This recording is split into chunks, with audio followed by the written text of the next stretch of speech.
You're officially on both. We're doing it. It's happening. I'm sorry. I'm 10 minutes late. I'm always late. So you guys come join us over on Twitch. We're going to be talking about current events over on Twitch. People are starting to show up there.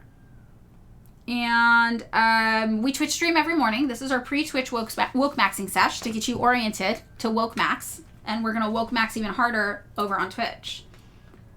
And for those of you who think woke max is lib, that's woke men. Liberalism was woke men, and it failed. We woke max now. You get nuclear weapons and a tank. That is what we do over on Twitch. We're woke maxing so hard, you get nukes, you get a tank, because that's how you defend your neighbors. You defend your neighbors with nukes and tanks. And that's what we talk about over on Twitch in the context of current events today. Yeah. So come join us. We're going to be woke maxing. We're going to be literacy maxing. We're going to be woke maxing.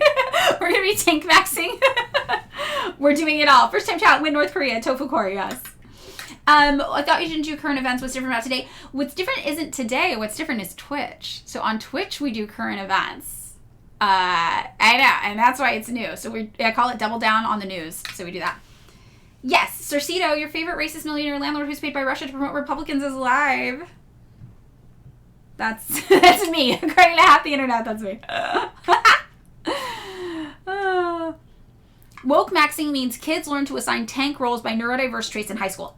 Yes, that is what I want. This is the future I want. Thank you. I'm glad you liked my Evil Madeline video. I left out that I own sweatshops. That should have made it in there.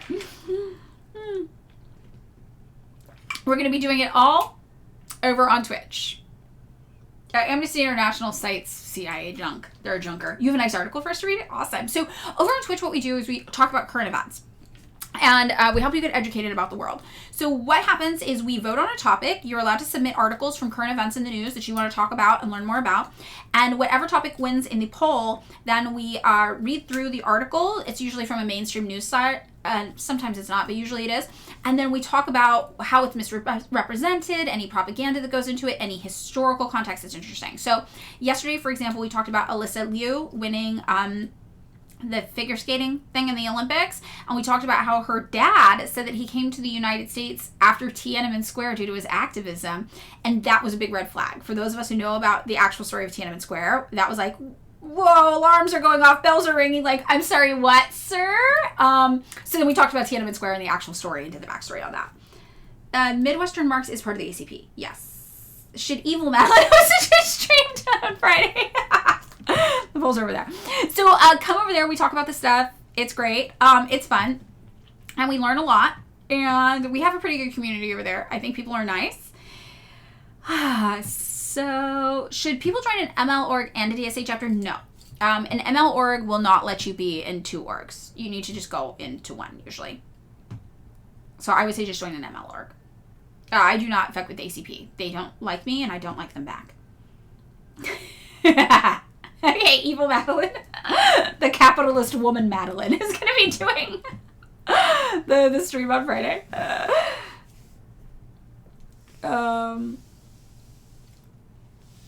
Okay. DSA doesn't, but Marxist-Leninist orgs do. You can't be in both if you're in a Marxist-Leninist org. Yeah, and they also, they water over me. Actually, I have water over there. I got prepared. So yeah, you guys come join us on Twitch. Twitch is Madeline Pendleton as well with no underscore. It's really fun. We learn a lot. I think that long form content is better for your brain than short form content. I think that short form content is weird. I'm going to get my water really fast.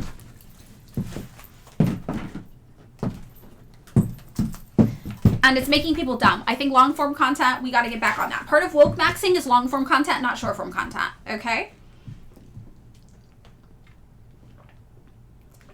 Short form content is pro slap. Long form content, woke max. Right? Yeah, I do. And I'm trying to move into long form content instead because I'm realizing now it has rotted people's brains. And I try to undo it, but now it's just getting worse. People don't even want to hear it. My whole thing was like, I'll make short form content and then I'll have these reading lists in my link tree that you can go to learn more. It's like the little bait, it's a teaser, it's a commercial. And then I'm realizing nobody's actually looking at sources. They are basing all their opinions about the world based on which TikToker they like the most at the moment.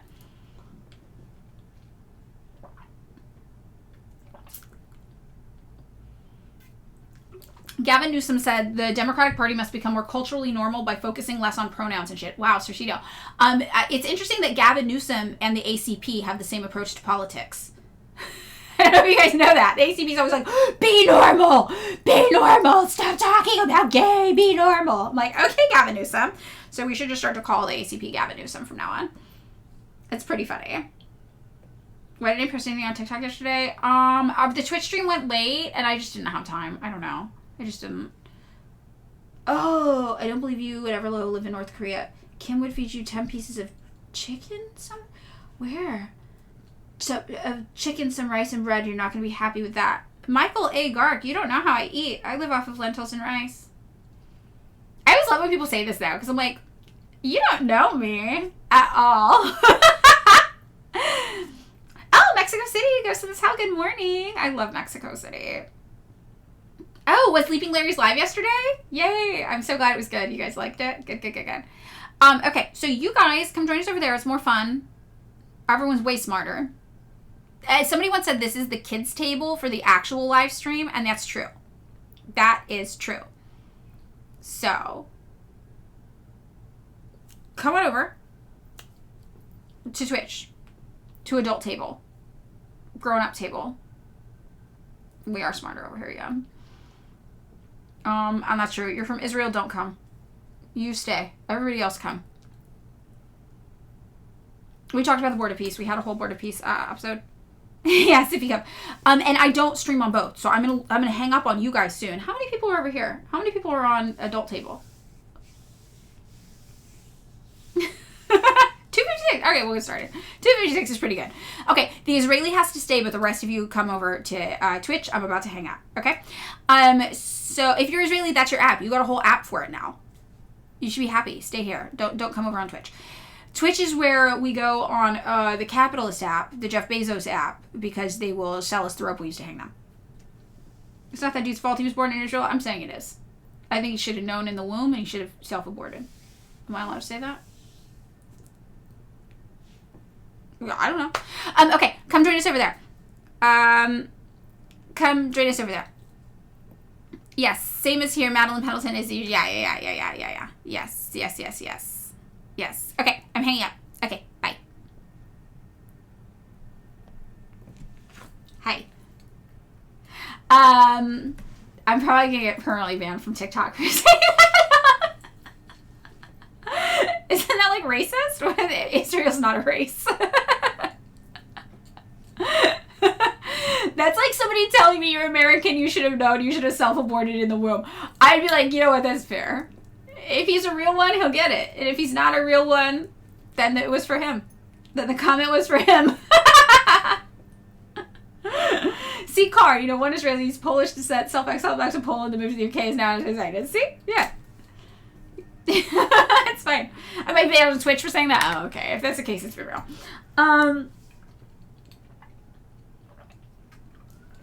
Okay, can we explain the history of Chile and the Chicago Boys? Every explanation you've heard is super right-wing? Yeah.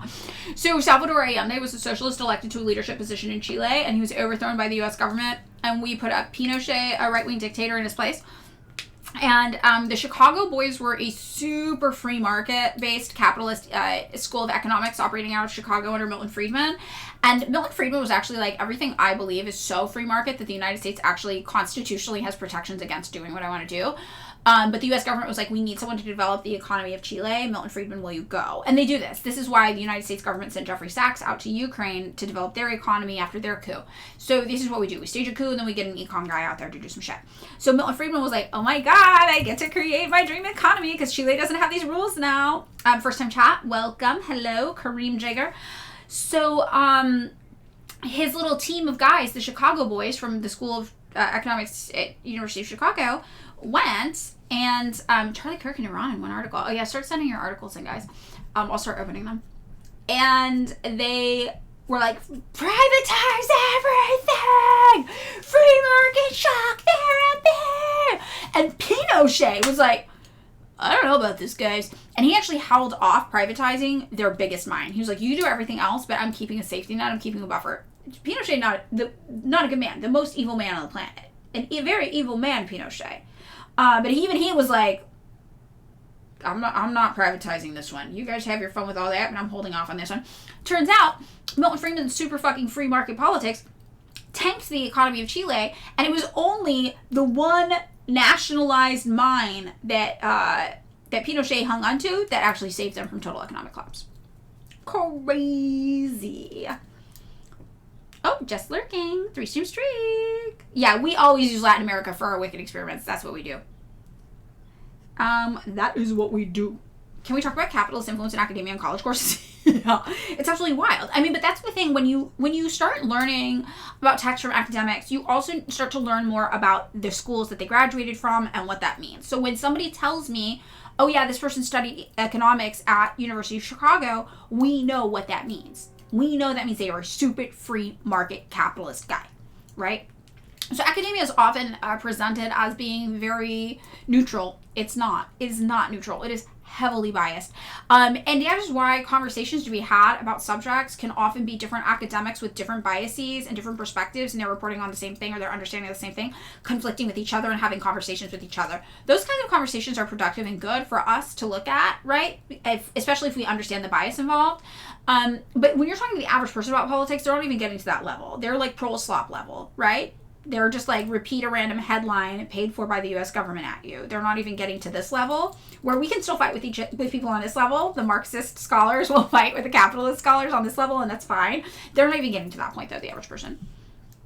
And when you study poli-sci as well, there's huge institutional bias that goes into your understanding of political science. And that should tell you something. It's not really, a science if it can be manipulated to that extent, right? Now, when we look at Marxism, for example, that's historical analysis. That is more, I would say, of a science. Western academia, yes. I think sociology probably is good. So, like, one of my favorites for contemporary current analysis is Alan MacLeod, and he has his doctorate in sociology from the University of Glasgow. I do have a college degree. It is in apparel design and marketing, right? It's not particularly useful, I don't think, in my understanding of the world, except for the marketing component. So I think the marketing component actually has primed me to really understand propaganda in a major way, and maybe even sparked my post-college interest in learning more about propaganda. Propaganda is marketing. It's the same thing. It's the government marketing an idea to you. It's a sales pitch the government has. And you'll hear actually my schooling come in a lot when I talk about that, messaging and marketing. Where I'll tell you, the U.S. government is selling you a product, it's capitalism and imperialism, and depending on your belief system, you get a different sales pitch, but you're getting sold the same shit-ass product at the end of the day, right? If you're a Democrat, they sell you, we need to go to this war because human rights, they're being abused, they hate gay people. If you're a Republican, they're selling you this war by saying, we need to do it because oil, and fuck them, and they're brown, and we hate them. Let's go.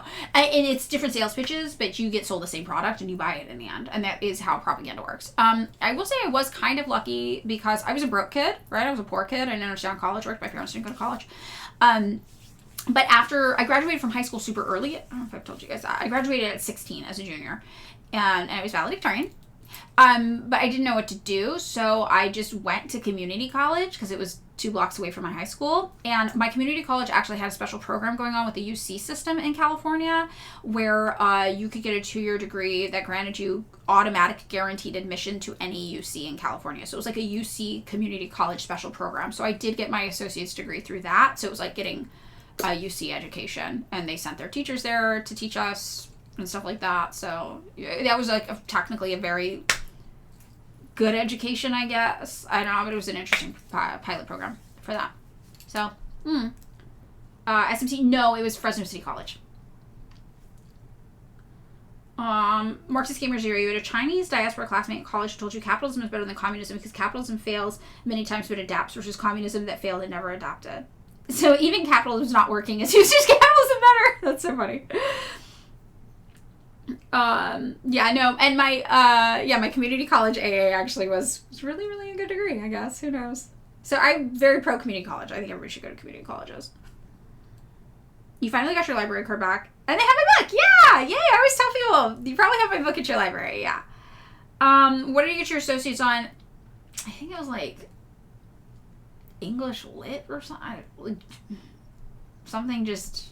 I have it hiding around. I should probably go look. I think it was English related. Maybe. I don't even know. I honestly don't even... I don't even know. It's been so long. I think it was English, probably. I don't know. From Fresno Community College. So, how do I have a business owner socialist? Or are the people who make the products part of the co-op? No. So it's a worker collective run on a socialist model. But the people who make our products, they're in China. They're set. They got socialism at home. They don't need us.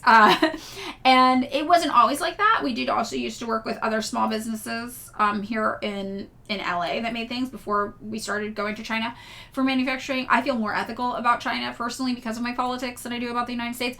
But it's the same way the people who work for USPS or UPS aren't part of our worker collective. The people who are at Shopify, when we use Shopify now, Big Commerce that we use, they're not part of our worker collective.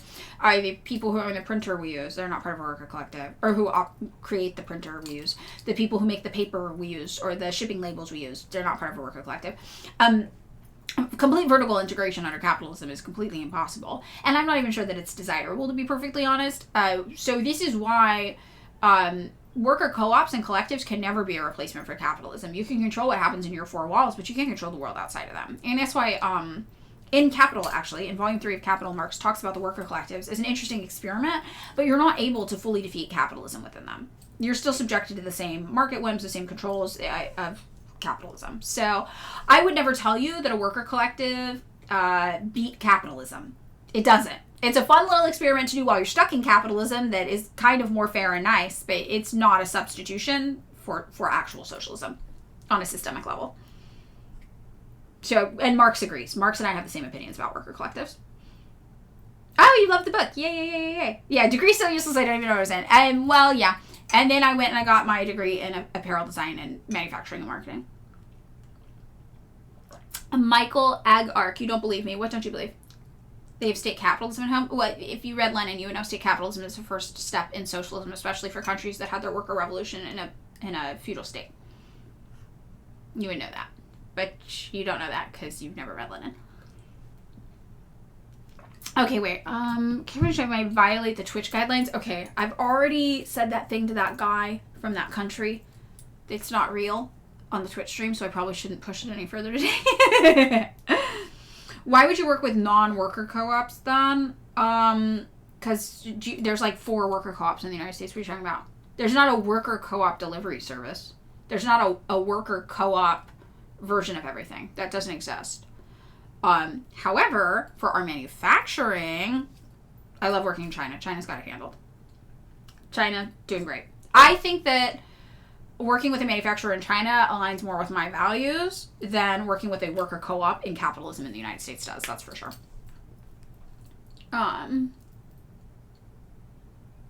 Do I recommend stealing clothes from big capitalist clothing stores? I cannot legally recommend you steal anything, I don't think. But I think that, as Marx predicted, the conditions of capitalism and contradictions are getting so severe that people can't afford to participate in the system anymore. So, what are you going to do? That's systemic. That's not your fault. Right? How do I feel about the Green Party when there is no local socialist party? So, Green Party is a socialist party. They're just not a Marxist party. But I would say Green Party's probably fine. Yeah. I will probably vote for some Green Party candidates out here in California in 2026. Mm-hmm. And deliver me my worker co-op now. Oh, yeah, I wish. If I were a socialist, as you claim to be, I would simply start a co-op. Done. Problem solved. Yeah. Mm-hmm. Yeah, and that's what we did.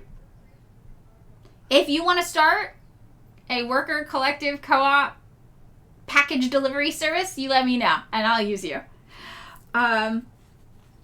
Before reading my book, you had no idea white people could be so poor. You live in a poor Hispanic black neighborhood, but all the white neighborhoods around me are rich. Your book is very enlightening in that regard, among other good advice. Oh, interesting, yeah. I mean, I will say that the reason Fresno has the 7th highest concentrated poverty levels in the country is also because it is a predominantly, it's a minority majority city, right? I think that racism does play into that as well. And, my dad and I experienced a unique experience with poverty, I guess. My mom was always a little bit more financially stable than me.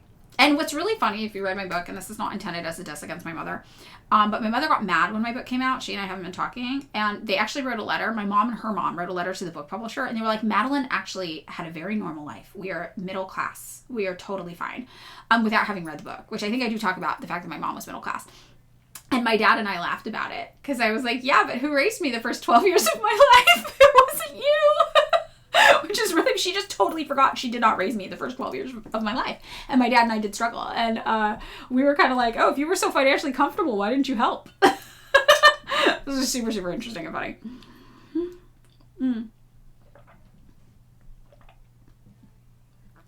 I know my mom is so funny.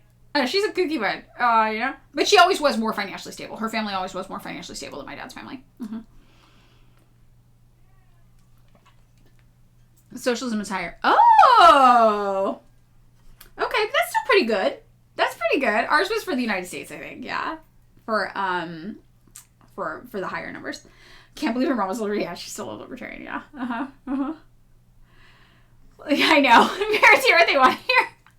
And their argument, they were like, we bought Madeline a car when Madeline turned 15 years old.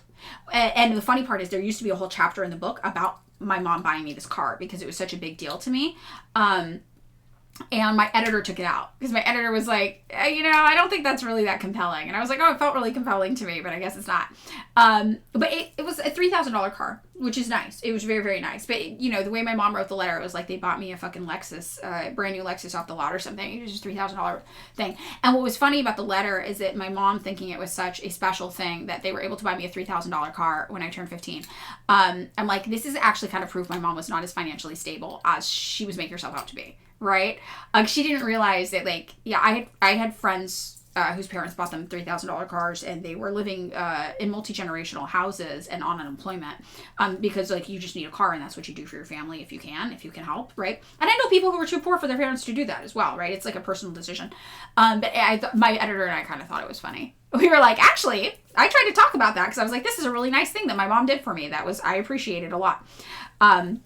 You know, that was really, really cool that I got this $3,000 car from them. And, but I think that to me, it was a really, really, really big deal. Because I was like, whoa, like, they just bought me a car. But I guess to middle class people, that's actually really normal and not compelling at all. They're like, yeah, that's what you do. Of course you buy your kid a car. I say that's why it was taken out of the book. Because it's only compelling if you grow up poor. Other people, they're like, that's just normal, and that's not even a really nice car. That's like a beater. Like, your parents bought you a beater when you turned 16? Like, okay, yeah. I know. I was like, oh. Yeah, we can double down on the news now. Let's get into it. It was pretty funny. Your first car was a triple hand-me-down Windsor. Yeah, my first car was a 1969 Volkswagen. Why does China do state capitalism for so long compared to Russia? Why does China still exist and the USSR doesn't? Ouch. Ouch. Okay, keeping the adults stable on track. All right, everybody. Because of manufacturing. And actually, that is something that the USSR apparently was a big part of why they ultimately were dismantled. They failed to adapt to technological advancements going on in the United States. So during the space race, the USSR had the good tech. They were the ones with the good tech, better than the US tech. The USSR won the space race. But by the time we entered, like, the computer era, the United States actually was outperforming the USSR in terms of that technology. And because they didn't have established kind of trade relationships with the USA, they weren't able to access that tech, and it was a really specific era moving very, very quickly, and they kind of fell behind in terms of technological development. So China, during that exact same era, we talked about this yesterday in the Tiananmen Square episode, that's actually when Deng did the market liberalization reforms and was like, we can't get left in the dust. We need to be focusing on production and development in order to maintain this. So, you know, that is why. It's also worth noting, the USSR had their revolution almost 40 years before China did. So there's also that to take into account. Coconut Ambassador, first time chat. You're a Georgist eco-libertarian. What's the most compelling thing you should hear about Marxist-Leninism? Well, I guess what are your goals? That would be my first question for you. What are your goals? Like, what's the goal of a government to you? Why have a government? Your $3,000 Ford Focus from 2000. Yeah, mine was 1969. Yeah, great.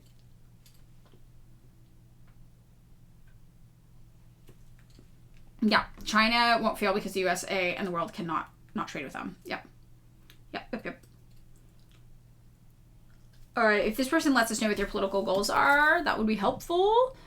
In the meantime, let's get started on the news, you guys. Send over any news articles you want to take a look at, and I'm going to pull up the news as well. And let's see, let's get going on this. We've got, okay, this Politico article about China is falling across the board, how the U.S. is moving away from Chinese imports. So yeah, a little too late, but we'll see what's up with that. Electronics imports, that's that one. Okay, what else do we have? Kim Jong-un's sister promoted. Oh yeah, that's true. In the party Congress, we can talk about North Korea. I like it. Can you take that? I don't know. Are you a gay raver who wears glitter and has stubble? Who's over the age of 30, but under the age of 50? Are you cute? Maybe. The answer is maybe. It's contingent on these things. Yes, then probably. Yeah. It's real easy if you have those requirements. Yeah, I love it. I'm into it. Almost years 27. Sorry. The gayer you are, the higher the probability of a yes answer. Okay, I got the Charlie Kirk one. I've got the China one. Comment section to lever trope. Okay. So anybody else have anything they want to contribute? All right, I've got some options for us then. Oh.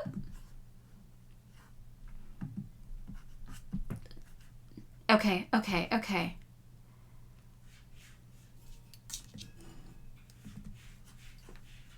right, here's the options. Here's what we got. Virgo, are you ready for a poll? Eco-libertarian, give an answer. Where is it? Eco-libertarian, where? Oh, housing affordability, freedom and labor and economic movement within the economy, taxation based on achievement of ecological goals, urbanism. Okay, housing affordability, the most compelling thing you should know is that 90% of people in China, which is currently operating on a Marxist-Leninist platform and plan, own their own homes. All right, and if you look at the top countries in terms of home ownership, you will find that all of them are currently or were formerly Marxist-Leninist run. So that's the first one for housing affordability. So if people are getting to own their own homes is important to you, that's a Marxist-Leninist thing. That's what's important to us too. That's what we want to do. That's one of our biggest things. Freedom and labor and economic movement within the economy. I'm not sure what economic movement within the economy means, but freedom and labor, Marxist-Leninists want that too.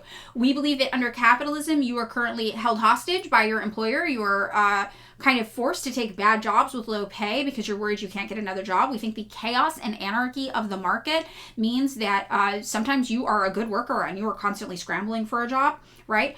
So we actually believe in 100% employment. We believe that if you want a job, you should be able to have the right to get a job, that your right to work is a right, and that you should have choice in your job and you should be treated well in your job. And in fact, there should be some leveling of things like pay and benefits to a job that actually allow you the freedom to pursue the job you want, not just the job you've got that is hiring, that is paying whatever it's paying. So we actually find that under Marxist-Leninist organizations, it's very worker-oriented. That's our whole thing. We care about what you want. We want to put you in a job you like that treats you well, and we want to remove the superfluous considerations off the table that make you take jobs that maybe you don't want because you feel pressured. Things like, well, this job pays so much more, I have to, even though I don't like it. Or I don't have public transportation, so this is the only job within a close distance to my house reliably, even though it's not the job I really want. We want to remove all of those considerations, and we want to give you so much to take care of your basic needs that you're actually able to choose a job freely that is just the job you think is best for you. Taxation based on achievement of ecological goals. That's pretty interesting. So I will tell you that China, again, Marxist-Leninist, is currently leading the world in green energy innovation. So if ecological goals is important to you, China is doing it. Capitalism won't do it. And in fact, China actually made it illegal to mine Bitcoin because it was taking such a toll on the environment. The United States incentivized Bitcoin miners to come here and destroy the environment as well here. So that's something that Marxists care about because we're not immediately profit driven. We're more long-term sustainability driven, and that involves the ecology. Now, ironically, Americans think that there is a social credit score in China. That's not a real thing. Average people don't have that. But what they actually did have that was the equivalent of a social credit score was something for businesses. So it was actually applied to businesses in a region who had been illegally dumping toxic waste into a waterway, and they imposed a social credit score to monitor how well they were treating the environment around them. And they actually did have tax benefits and tax penalties for people based on that. So that is exactly a Marxist-Leninist thing. So I think those are things that might interest you to learn more. All right. Okay, sorry. Okay, so let's get into the poll today. Hi. So the poll options I think we're going to have are domestic. So we have some things. People are fact-checking Trump's State of the Union address. I think that's really interesting. And also we have some Epstein file stuff. That's all kind of domestic. We have so that's one, domestic. USA. The second one we have is North Korea. Kim Jong-un's sister was promoted. So that's interesting. The third thing we have is China. And China, they're trying to convince us that China is actually doing really, really bad. And the era of American manufacturing is still here, guys. We promise. It's not. And then we have Iran as it pertains to Charlie Kirk. Yeah, Zoe discovers North Korea on TikTok's cool. First time chat. Yeah, I like those. So I think that's going to be the poll. So let's do the poll. Let's get into it. So everybody vote in the poll and we can talk some shit for a few minutes more. Am I too low energy today? Are we losing people? Am I too off track? Be honest. Be honest.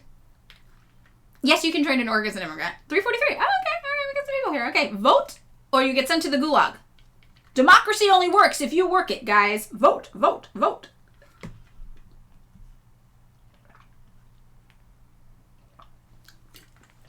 Okay.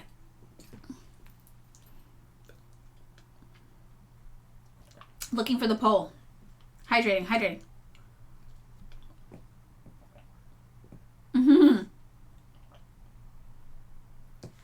Okay, I'm not low energy. Okay, good. Talking about my personal life is a little weird, huh? Vote or you get sentenced to hard labor in Pyongyang. Vote or Yeonmi Park will personally feed you a rat.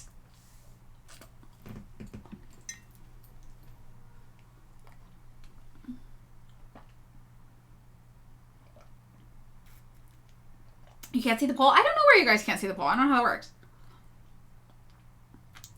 I should be happier today? Okay, good. Here. China continues to be thrive-maxing, but at what cost? No, we're not covering all the options, Kubashi. We're down to one topic per day, and if there's time, then we move on to a little something else. Can't see the poll on mobile. Oh, that might be... Oh. That makes sense.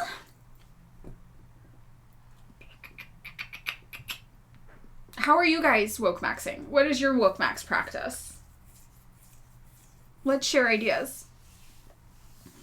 Doubling down on North Korea is my current woke max practice. You don't think I've ever voted for anything that won? First time chat, dark spectrum of socialism. Domestic. Okay. I'm going to set aside the Iran thing because it could go either way. We might have times. So that could be interesting. We're talking about the United States today, guys. We're doing it. We have so much stuff to choose from. We have so many topics at hand. So much is happening in the USA. The greatest country on earth, actually. So, starting off today, being a non-binary, non-monogamous lesbian is your woke maxing. You are so woke maxing. That is so good. Yeah, being bisexual, non-binary, polyamorous also, but not lesbian, but bisexual. So same, but bi. Yeah, I'm woke maxing. You're a little more woke than me, though, with the lesbian thing, I think. Or was it not woke maxing for me to say that? It's okay. It's a muscle. You gotta practice. You gotta work it. Your woke maxing includes extreme submission to your doms. Gortran X. That is woke maxing. Having a dom is woke maxing. Yes. What is woke maxing? What isn't woke maxing, Marxist Gamer Zero? It is really just embodying the most woke 2.0 you can be, right? Woke 1.0 was a failure. You know why? It was co-opted by liberals. It was co-opted by liberals. They took it from us. And they try to tell you that woke maxing meant vote blue no matter who and Kamala Harris. It did not. It did not. So that died. And then we had an unfortunate dearth of woke. We had no woke. We were in a woke drought.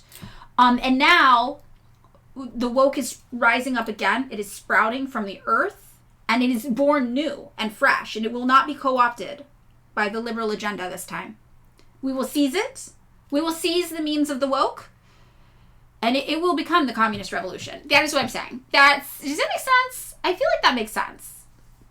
You're boring. You're just a gay guy. You got to get better. Do you have a roommate named after an inanimate object? That's pretty woke. Do you have a reverse mohawk where you just shave a line down the middle of your head, but leave the hair on the sides? That would be really woke. Sesame's woke. Seize it. I'm just saying. You're woke backs by doing daily Twitch moderating for an extremist radical left authoritarian taking. That's so true, Virgo. Okay. I got frame woked by chat. Cancel that immediately. I deserve it. You're right. Chat's right.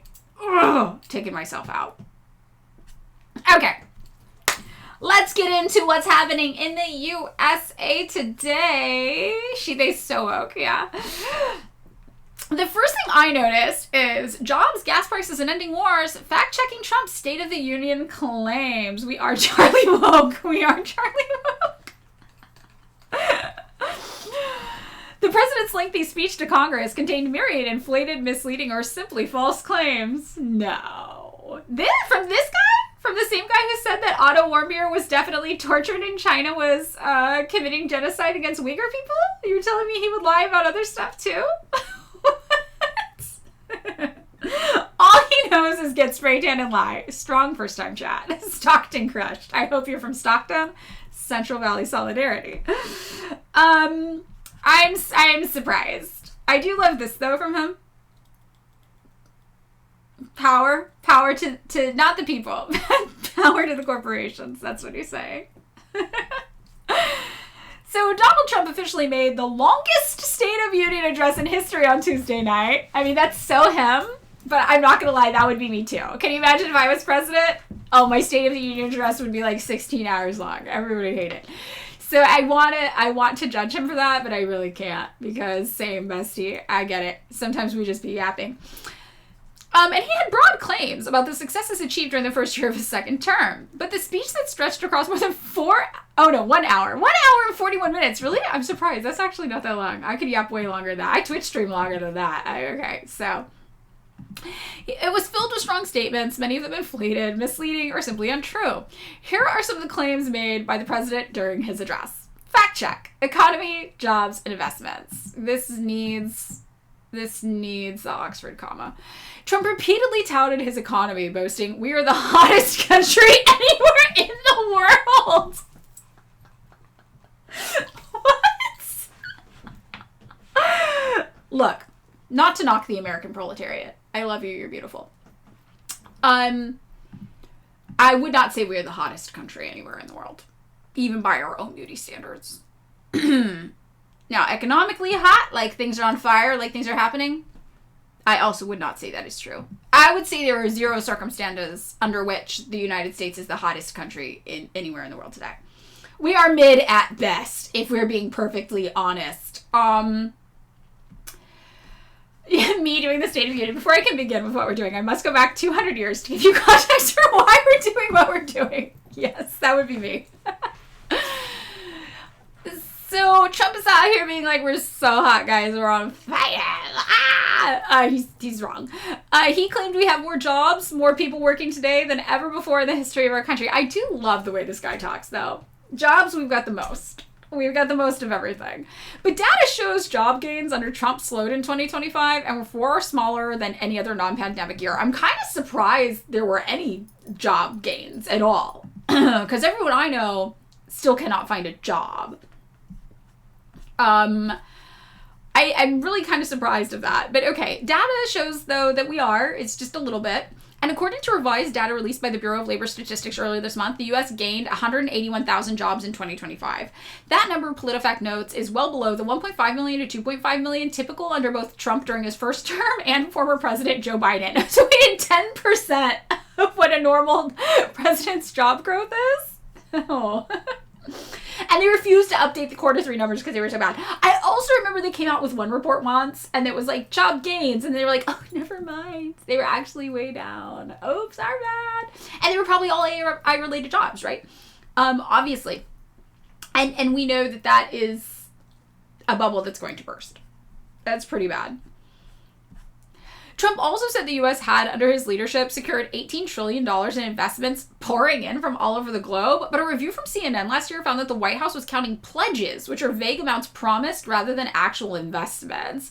The White House website on investments lists total U.S. and foreign investments at $9.7 trillion, so around half of what he actually claimed. I do love that, though. I love that you could pay, like, theoretically in his mind, you could pay for things with pledges. Like, you could call up your credit card company and be like, I pledge to give you $1,000. So really, it's like I gave you $1,000. Oh, think of the people starting jobs for ICE. That's actually a really good question. I actually want to know this. How many new ICE jobs were created this year?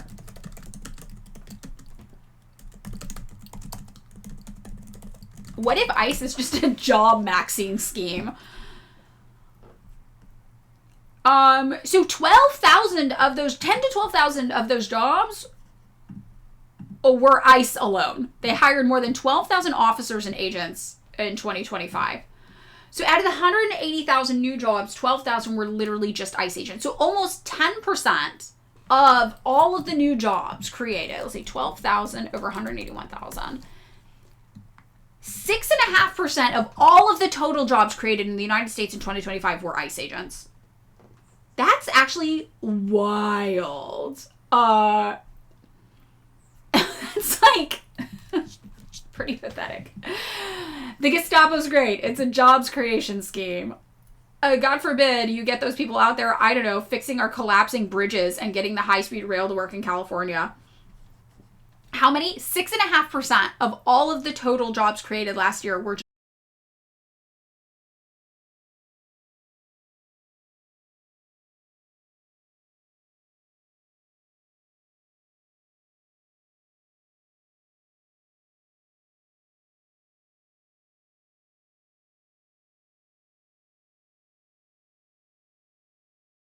are people not able to find work if there's work to be done. And I think that's a really interesting and important way to frame what we're doing here. So people are having a hard time finding work, but there is work to be done. So that is a failure and a shortcoming of our system. So here's another fact check. The killer of Irina Zarutska was not an immigrant. When Trump introduced the mother of Irina Zarutska, the Ukrainian woman killed on the train in Charlotte, North Carolina last year, he falsely claimed the man who stabbed Zarutska was a hardened criminal set free to kill in America, come in through open borders. However, DeCarlos Brown Jr., the man arrested and charged with killing Zarutska, is not an immigrant.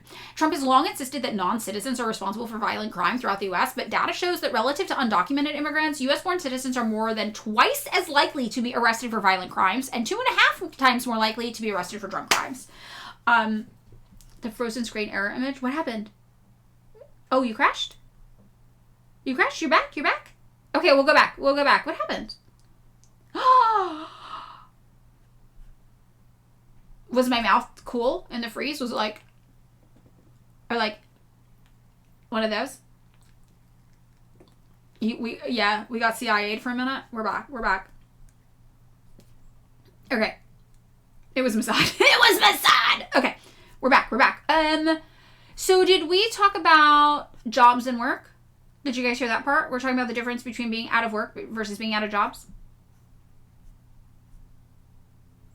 No image. Man. The cool thing about having a weird mouth is that when the camera freezes on you, it does fun things. Okay.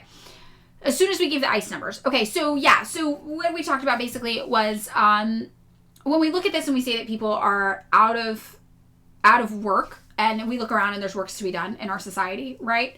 That means that we have a failure in how we're allocating jobs. We have a failure in our mode of production. We have a failure in our society, right? Because there is work to be done. Everything's falling apart in the United States. Our infrastructure is so old. I'm going to pull this up, actually.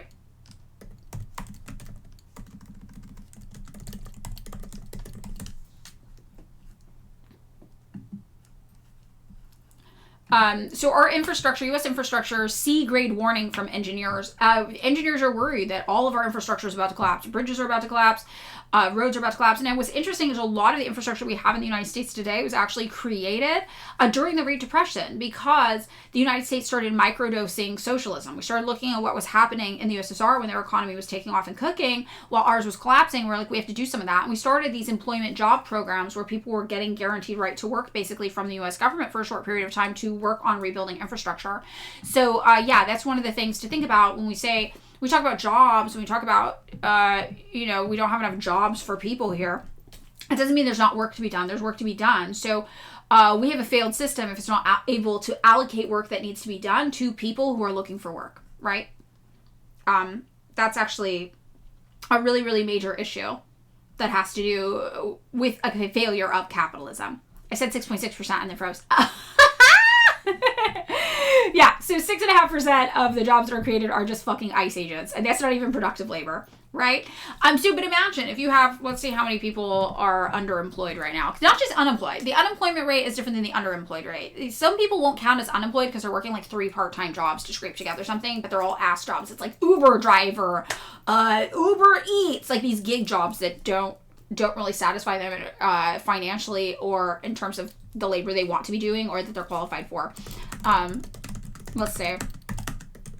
I'm looking at what percent of the USA is unemployed or underemployed. And marginalized groups are more likely to be underemployed as well. So the true rate of unemployment, which is the true percent of the US labor force that is functionally unemployed, is 23.8%, according to this. The true rate of unemployment, as defined by LISAP, measures the percent of the U.S. labor force that is functionally unemployed. And this uses data compiled by the Federal Bureau of Labor Statistics. The true rate of unemployment tracks the percentage of the U.S. labor force that does not have a full-time job but wants one, has no job, or does not earn a living wage, conservatively pegged at $26,000 a year before taxes. So this monitors underemployment as well. So a quarter of Americans do not have what they consider to be a full-time functioning job here in the United States. And that's actually fucking massive. And that reflects reality. I would feel like that reflects what I see from people around me. And when you look at that, and that's okay, like what's the amount of people here?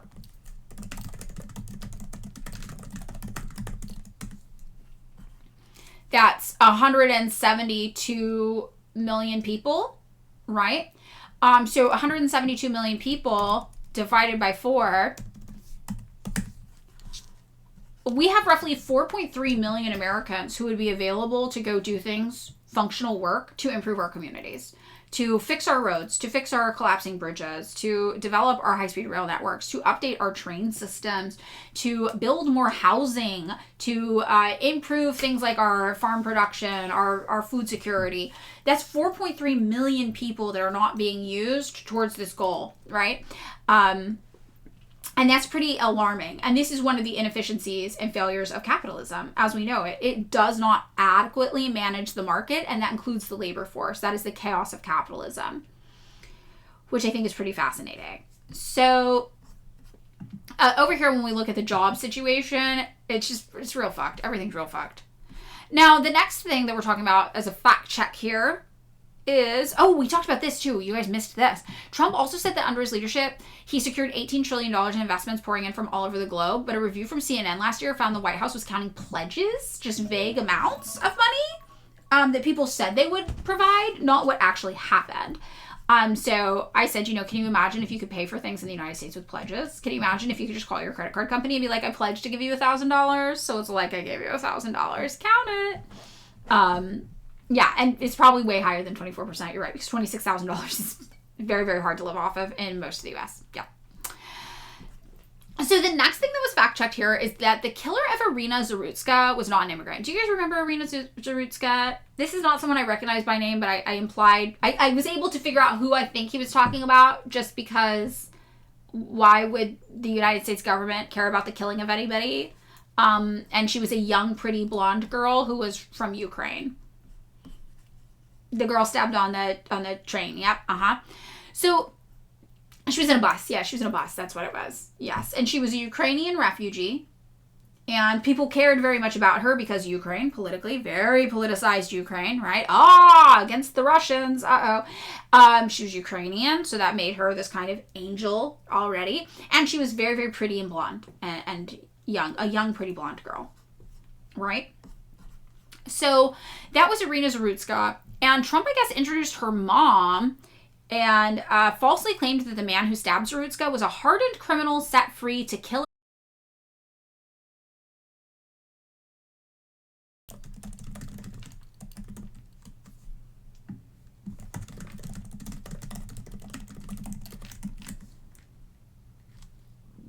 Back? Okay, back. Could you guys see my comments when I typed them?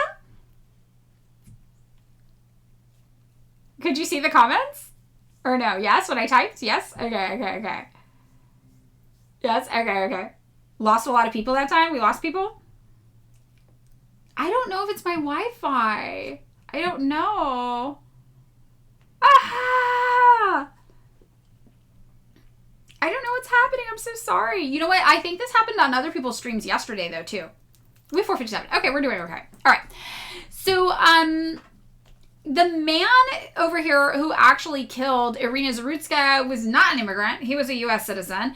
And in fact, we know that U.S. citizens are more than twice as likely to be arrested for violent crimes and 2.5 times more likely to be arrested for drug crimes. Right? So, U.S. citizens are more likely to commit crimes. And if you know anybody who's been undocumented, you know that these people are usually minding their business. They're like on their P's and Q's. They are trying so much, right, to not break the law because they don't want to be deported. So this makes total sense to me. Americans are far more dangerous and reckless than immigrants are. Oh, there's a bot thing going on with Twitch? What's going on with the bot?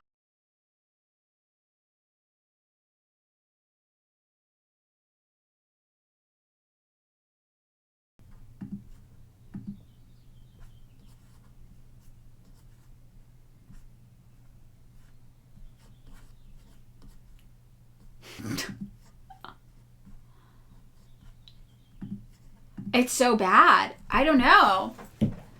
Yeah, I don't know what's going on with the connection.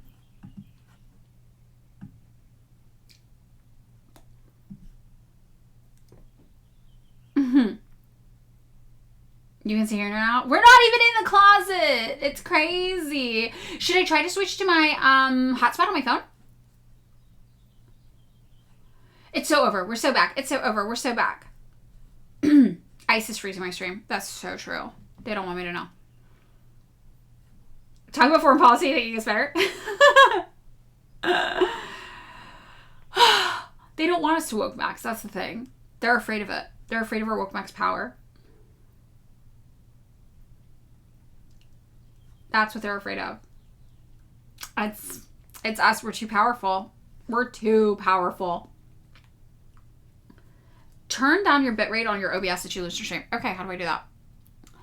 Preferences. Maybe? Bitrate? Video bitrate. I'm turning it down. What do you think I should set it at?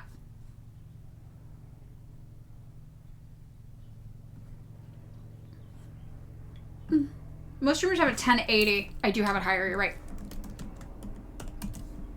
You're right. It just was like that. Okay. I wonder if that's going to help. 4K is an option? What the fuck does that mean?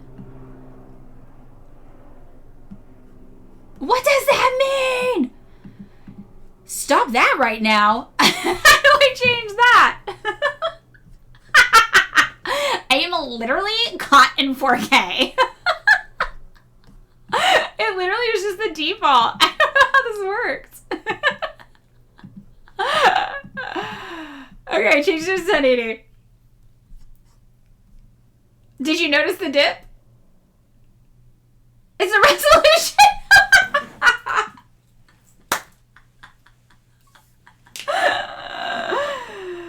420? What the fuck? We went to 4K to 8. Okay, hold on.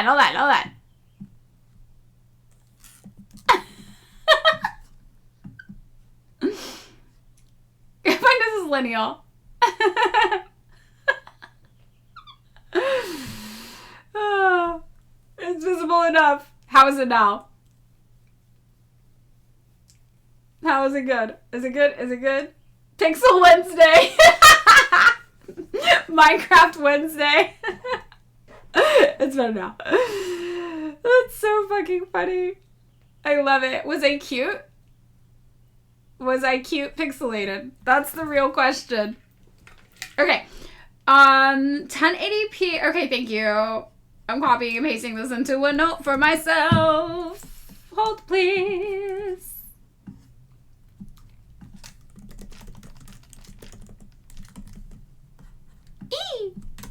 Oh, what? I just copied a random comment from Virgo about Curse the Cowardly Dog.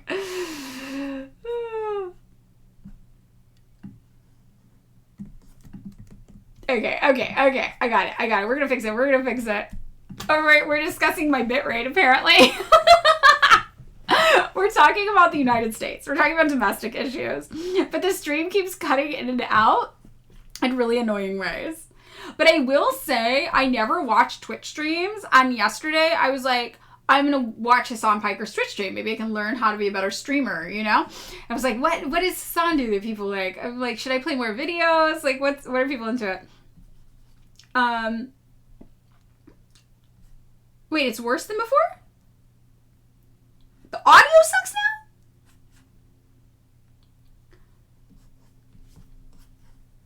now? Hold on. But it happened for Hassan's stream too. It cut out. It almost immediately. So the output, yes. I can't change some of it while actually streaming. I don't think. Yeah, I can't change it while it's on. When it's currently active. But you know what I might be able to do? Hold on. Just a sec. I'm screensavering you. Hold on.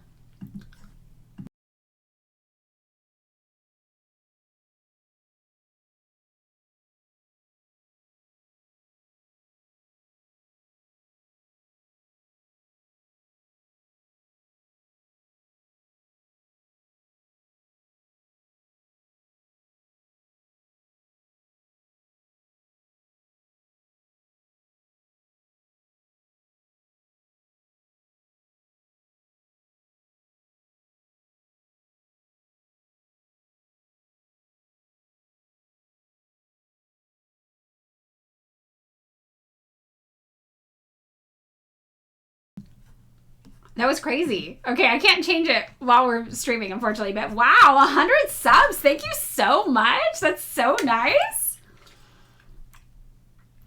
Wow, thank you. Wow. Thank you, guys. Okay, we're just going to have to work with it. Is it functional enough, or should I stop stream and start again? What do you think?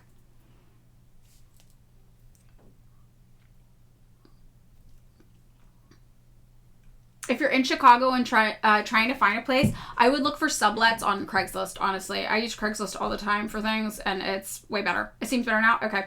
Down to 262 viewers, though. Well, you know, maybe they'll come back. Maybe they'll come back to us. We lost some people. It's okay. That's a North Korean payment coming through. Chairman Fork sleeping. Okay, let's get back into it. Let's rebound here. You know what? We had an L. We had a setback. But we're going to jump back in. And it's going to be the best stream ever. It's gonna be the best stream ever, guys. And thank you to the anonymous person for gifting so many. That's so nice. Thank you. Love you. All right. We're coming back so strong. I feel it. They were trying to keep us down because they didn't want us talking about the news. So what are we gonna do? We're gonna come back and we're gonna talk about the news even harder. That's what we're gonna do. Are we ready? Are we ready to talk about the news hard and long for the next hour or so? I'm ready. Harder. Better, faster, stronger. We're doing it. Let's fucking talk about this.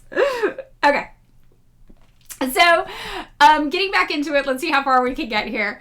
We're talking about Irina Zarutska. Obviously, Irina Zarutska became the poster child for racism in the United States. She's a very, very pretty blonde girl who was murdered on a train by a black man. And this is a conservative wet dream, basically. This is her. She's beautiful. She looks like she could be a model. This is some horrific footage of her final moments before she gets killed. It is awful. We are not going to watch it. And the man who killed her is black. But he is not an immigrant.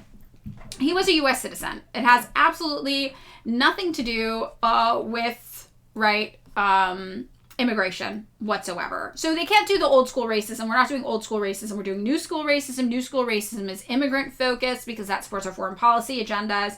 So Donald Trump can't even do old school racism and just be like, a black man killed a white woman, which is like, oh my God, the hysteria this would have thrown the United States into, typically. No, now he has to be an immigrant black man as well, which is very, very alarming. The whole thing's alarming.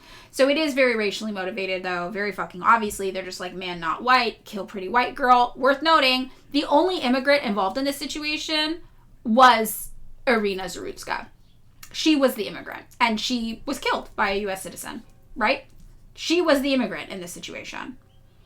And she was murdered.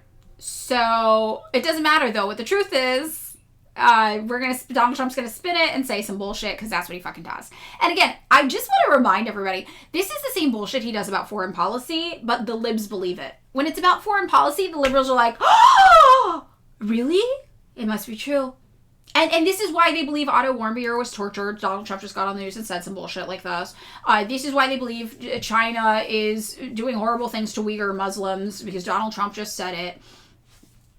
They still say black people are dangerous and need to be locked up for the comfort of white people. That's true. Marxist gamers here, they do. But what I think is weird is that, like, I just don't know why the immigrant thing was thrown in here, right? I guess because it supports the narrative. It's like normal racism is not enough. You need to double the racism. Do double racism or something. Yeah, immigrants are extremely racialized in our minds. It's still racism, but it's like, it's got to be an immigrant. And then it's like, oh, extra racism or some shit like that. Double down on the racism. That's what he's doing. Donald Trump is literally doubling down on the racism. Yes. So, you know, very, very, very weird. But again, the only immigrant in the situation was Irina Zarutska. It has nothing to do with immigration. Malrish, that's why the Dems gave Trump a standing ovation at the State of the Union last night when Trump was talking about how bad Iran is and they massacred 30,000 protesters. That makes sense. This makes sense. They can't find enough real immigrants doing crime, so they have to invent some. Exactly. And that's true. And as we see here, as even The Guardian says, data shows that U.S.-born citizens are more than twice as likely to be arrested than immigrants for violent crimes and 2.5 times more likely to be arrested for drug crimes. So they have to make it up because they're not able to find it. Now, the next thing we're talking about is the U.S. energy prices. Trump suggested that energy prices are decreasing. When they see energy going down to numbers like that, they cannot believe it, he said. But the average household energy bill went up by 6.7% from 2024 to 2025 in the U.S. That's despite Trump's oft-repeated promise to cut electricity costs in half with his first year back in office. This is actually crazy because I feel like, yeah, everybody is talking about how expensive energy is. Nobody's like, oh, my energy bill is so cheap, right? Everybody's talking about how fucking expensive it is. That's absolutely wild. I knew someone was going to do it. Since Trump retook the White House, utility companies have raised or sought to raise rates on American families by at least $92 billion, raising bills for 112 million electric customers and 52 million gas customers, according to analysis from the liberal think tank, the Center for American Progress. Yeah, your electricity bill is $500 a month, $276 for a trailer house last month. This is absolutely wild. Oh, we have Cart with the video that's going to be okay for... We'll watch this in a second. Hold on. Yeah. Oh, we got a hype chest. See, I told you, best stream ever. We're bouncing back and better than ever. we got a exploding heart thing. So, take that, internet connection. We still won. Oh no, the electricity is going fucking cuckoo in the United States right now. So for Donald Trump to get over here and be like, energy prices are so low, it's like, you fucking silly bitch. No, they're not. They're fucking high as shit. Over here in California, we have a little bit more protection but it's not fully protected. So one of the Marxist-Leninists who's running for office in California, Lalo Vargas, is running for insurance commissioner, and Lalo wants to do public insurance, which is so cool. And he is actually polling neck and neck with Democrats for this office, and Democrats are terrified. They fucking sent out one of those little bullshit fake ass socialist light candidates they do whenever they feel threatened. You know what I'm talking about. They sent out their own little insurance commissioner AOC out here in California who's like, I'm super progressive, vote for me, I'm progressive, because they were so scared of Lalo polling so well, running on a public insurance basically platform. So they're terrified, and they're sending out their little fake ass socialist decoys. It really is a socialist decoy. That's what they're doing. They're giving you a socialist decoy. So in California, we're not paying for data centers, and that's what helps us. We have that one legal protection. But in other states, yeah, you guys are paying for data centers. That's why your insurance or your energy bills are so high.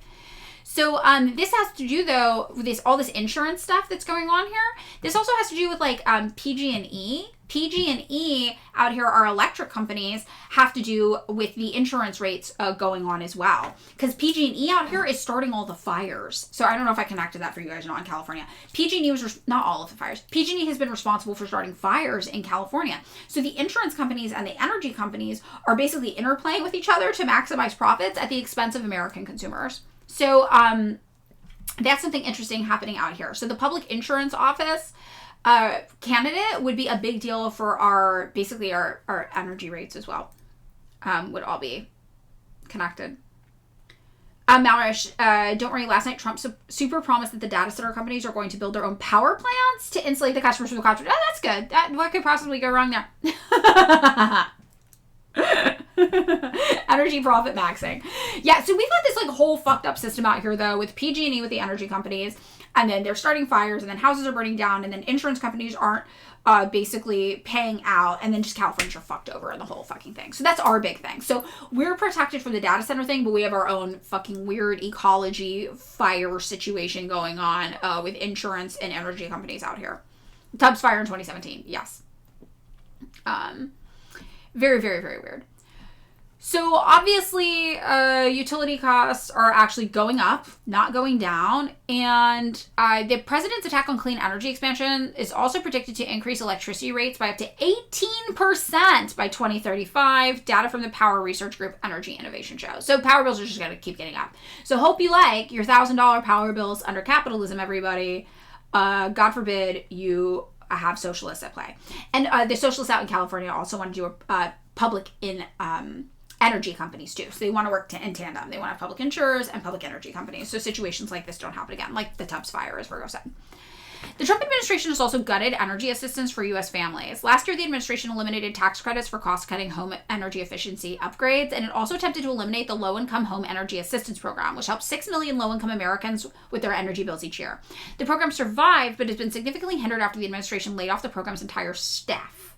The cuts and the government shutdown caused unprecedented delays to the disbursement of aid. So many public utilities returned private. Everything is getting privatized aggressively. So yeah, that's kind of what we're dealing with out here in California. And I'm sorry if that was confusing about the tie-in between the insurance and the energy. I realized if you're outside of California, that probably doesn't make sense. So I hope that was clear how I explained that. Is the same PG&E that poisoned entire towns when Aaron Brockovich helped? I don't know if that was... Let me look. Yes, it was PG&E. Yes, and PG&E was my power company when I lived in Fresno. Pacific Gas and Electric. Yep, it was Aaron Brockovich. PG&E is the devil. They are the devil. Yep. Wow. Pretty wild. So we've got another fact check going on here with war and peace. The president claimed he ended 8 wars in his first 10 months in office. A bold exaggeration. I'm not opposed to nuclear energy, personally.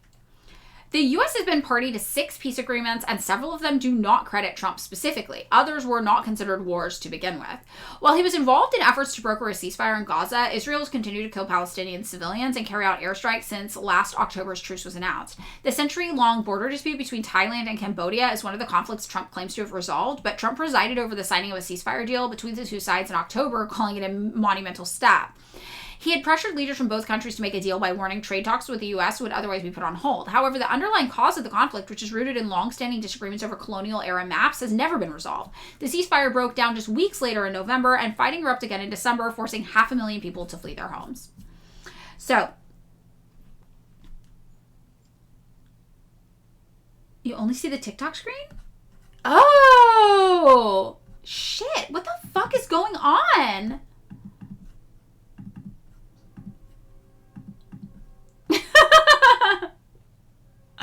I'm the first person you've seen stream from a MacBook? Well, this is what happens apparently. So don't do it. Nothing is working today in the stream. That's crazy. Oh. That's so wild. Like, cursed screen. Well, now we gotta watch it, right? So, this wraps up our shaky, rocky coverage of Trump's State of the Union. Ooh, real weird today. Streaming is my passion. I still have to love the people, that's all that matters, okay?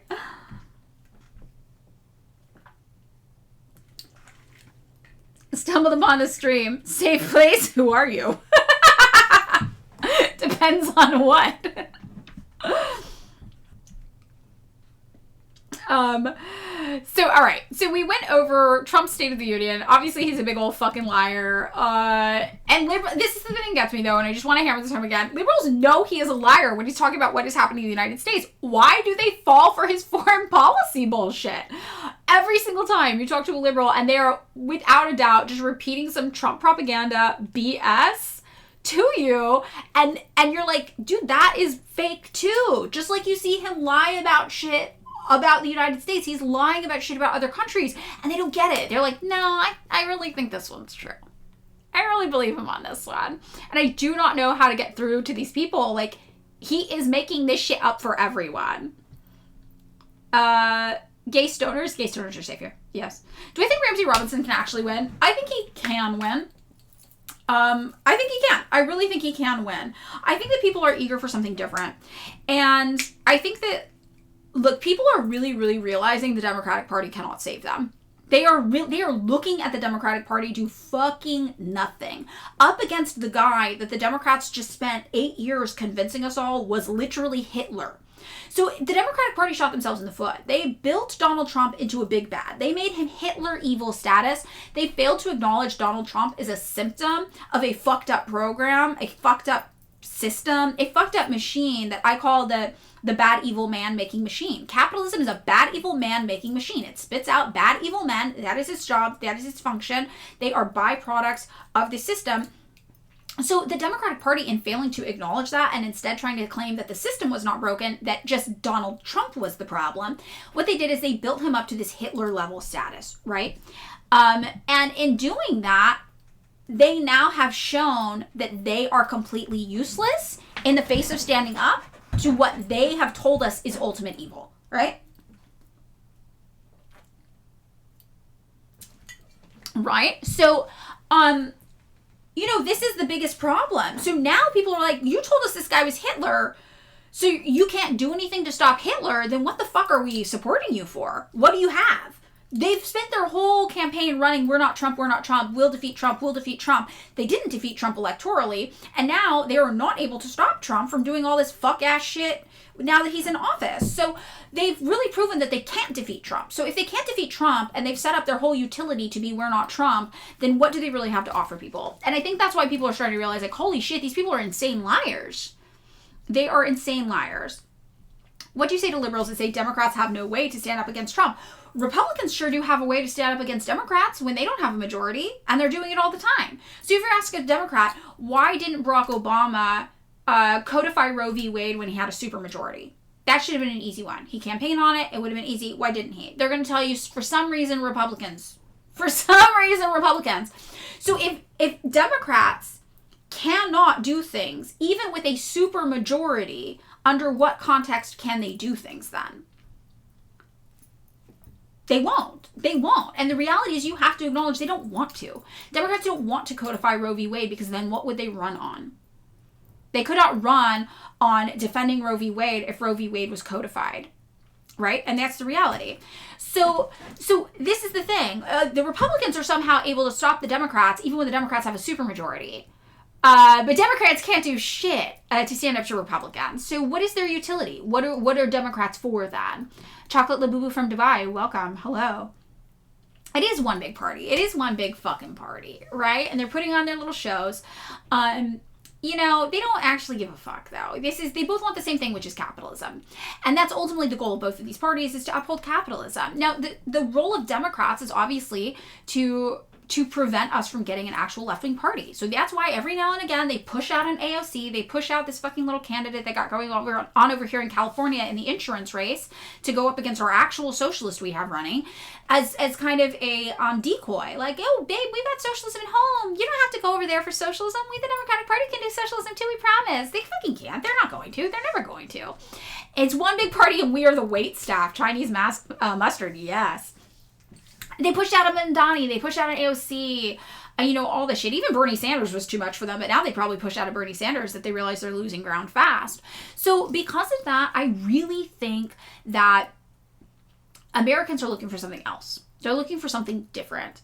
And this is the opportunity. Now that the Democrats have shown that there is no utility in voting for a Democrat, people are really starting to realize, well, what do I have to lose if I just vote for somebody else? What really do I have to lose? Right? When they win, I still lose. When they lose, I still lose. So why not try something different? And so I really do think, that Ramsey could win, right? It could happen. But what's important to remember is that even if out here in California, we got all 5 of our Marxist-Leninist candidates elected to office, the understanding as a Marxist-Leninist is that that in itself is not going to get the job done. That's the beginning. That's the beginning of major spotlight being placed on Marxist-Leninism, on socialism as a viable alternative, a viable path out of capitalism.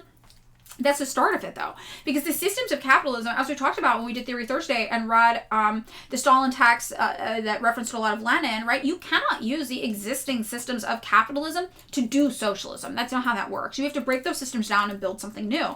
So what is the actual success of getting 5 Marxist-Leninists elected to office in California? It's a spotlight. It's political clarity. It's political literacy for the masses. It's having someone in positions of power who are saying, hey, we cannot do these things under this current system. Here's what I want to do for you. Here's what I can get done under this current system. Here's what I cannot. And if you want to change these things like I do, we need a new system. And that is really the goal. So even when you hear these 5 candidates talk, right? They're not promising you that you vote for them and that's it. They're telling you, yeah, you vote for us. That's the beginning. That's the beginning. That's where we start. And that's not going to be enough to fix this, but that's where we start. And that's to raise political consciousness. That's to raise class consciousness amongst the masses, right? So what's the point of voting them in? There's a few reasons. Number one, they are going to try to do things, very obviously. They're not fucking monsters. They're going to try to accomplish it as much as they can, way more than Democrats can, right? That is true. Number two, the things that cannot be accomplished under capitalism, they are going to illuminate for you. And this is what Lenin talks about when he talks about why do we participate in bourgeois parliaments? Because it showcases to the masses the limitations of the system. You now have somebody in there who's your inside guy saying, okay, look, here's what we can get done. The system won't allow us to do all these things. So let's start talking about changing that system, right? You have a political spotlight on somebody who shares your values and shares your goals, who is actually going to do what's necessary to get those goals accomplished. And those goals include changing the system. So political power is not bad. Political power is not going to hurt you to get it anyway, right? We understand the limits of electoralism because we understand the limits of capitalism. That doesn't mean that you don't use every opportunity available to you politically as an opportunity to take a spotlight, to talk to people, to reach the masses, to politically educate them, to show them the intricacies of their own system, to let them know how their system works and doesn't, right? It's Lenin's model of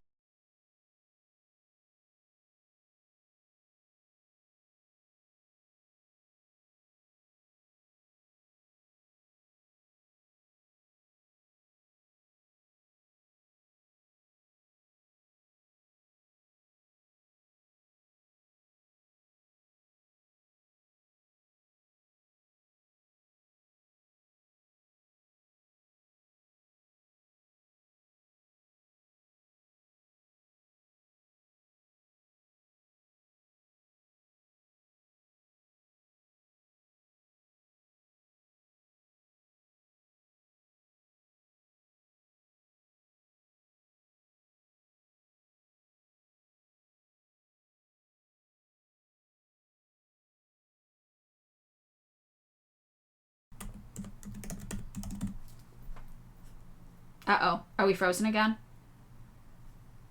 Fuck.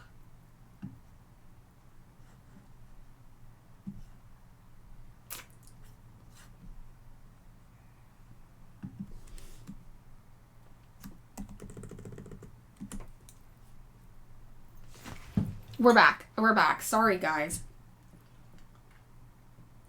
I have no idea what's going on. But again, I don't think it's just me because the one stream I tried to watch yesterday did the same thing. Right? It's very, very weird. I don't know. Glitching. You think it's Twitch? I think it's Twitch too. I really think it is. Yeah. Maybe it's the communist streams. Car? I don't know, me too. Maybe it's LA. Maybe it's the fucking monopoly that is Spectrum Mobile. I'm like, maybe I didn't pay my Spectrum bill. And they're like, haha. I'm checking to see if I paid my Spectrum bill, though. Those bloodthirsty psychopaths.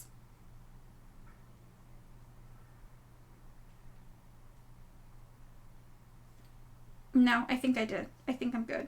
Why is it so much, though? What the fuck? It went up like $40. These people are deranged. It's supposed to be $80. It's like $120 now. What the fuck is happening? Yeah. My bills are usually on autopay. Yeah. So it's fine. But I was like, oh, maybe something happened with one of my accounts or something. I don't even fucking know. So, all right. Democrats are losing. Everybody sees they're big old fucking losers. They know they're big old fucking losers. Everything's falling apart for them here in the United States. They have no political power. Should we watch the TikTok that you guys were all stuck on as a palate cleanser? I probably had a deal that expired. That's how they do it. They're so fucking sketchy. Okay, let's watch the TikTok as a palate cleanser before we get back into more Americana. Right to defend itself. That was the editorial line that was drilled into us, into all of our coverage. It was really an integral part of the editorial stance. To a guest talking about, Israeli airstrikes killing Palestinians in Gaza, that would be the response from our presenters. Denying access to food is collective punishment, and that we should all be clear in saying that. Israel will argue, obviously, that it has a right to defend itself. People were terrified of using the word genocide in coverage. They still are. You will very rarely see it in any BBC coverage. And if an interviewee says the word genocide... This is a genocide happening in front of our eyes. That word is, as you know, incredibly emotive, and the Israelis, as you know, will be saying that they are targeting Hamas only. The presenter will almost always panic. The Labour Party, of all political parties, which has always had a strong peace contingent within it, is now actually supporting genocide. Okay, if we can maybe just avoid that language, if that's okay.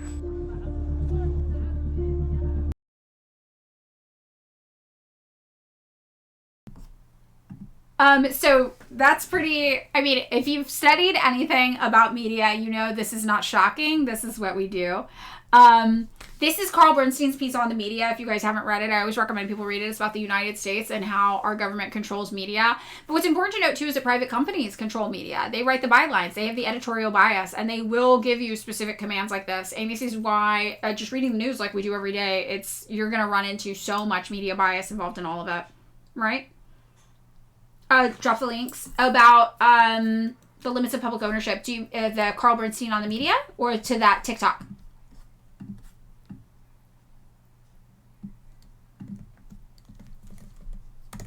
Hold on.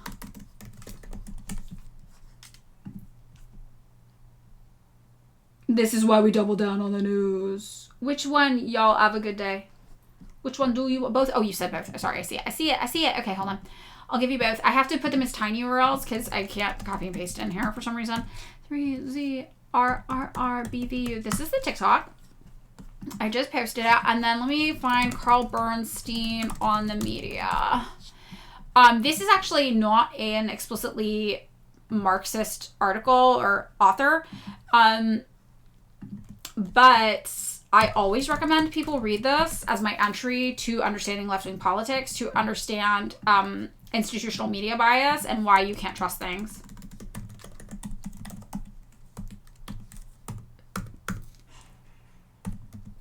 Okay, here's the article. Oh, you're AV baby. Okay. Oh, everybody calling you baby. Okay. Welcome. All right. So we've got some more stuff happening in the United States today that we're going to pop on over to. This led to the App Store app? What? Hold on. I typoed it. Hold on. Hold on. You know what, chat? We're struggling today. We're having a struggle stream. I'm so happy to share it with you guys, though. Struggle stream?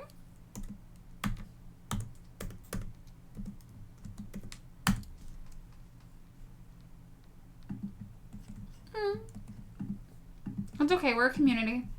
We're allowed. We struggle together. You're late again? Oh my god, go. Go, Virgo. Thank you for everything. Struggle stream is you in the morning with a stomach trying to fix. I don't know how you guys walk around with those things. I don't know what you're doing with those things. Seems hard.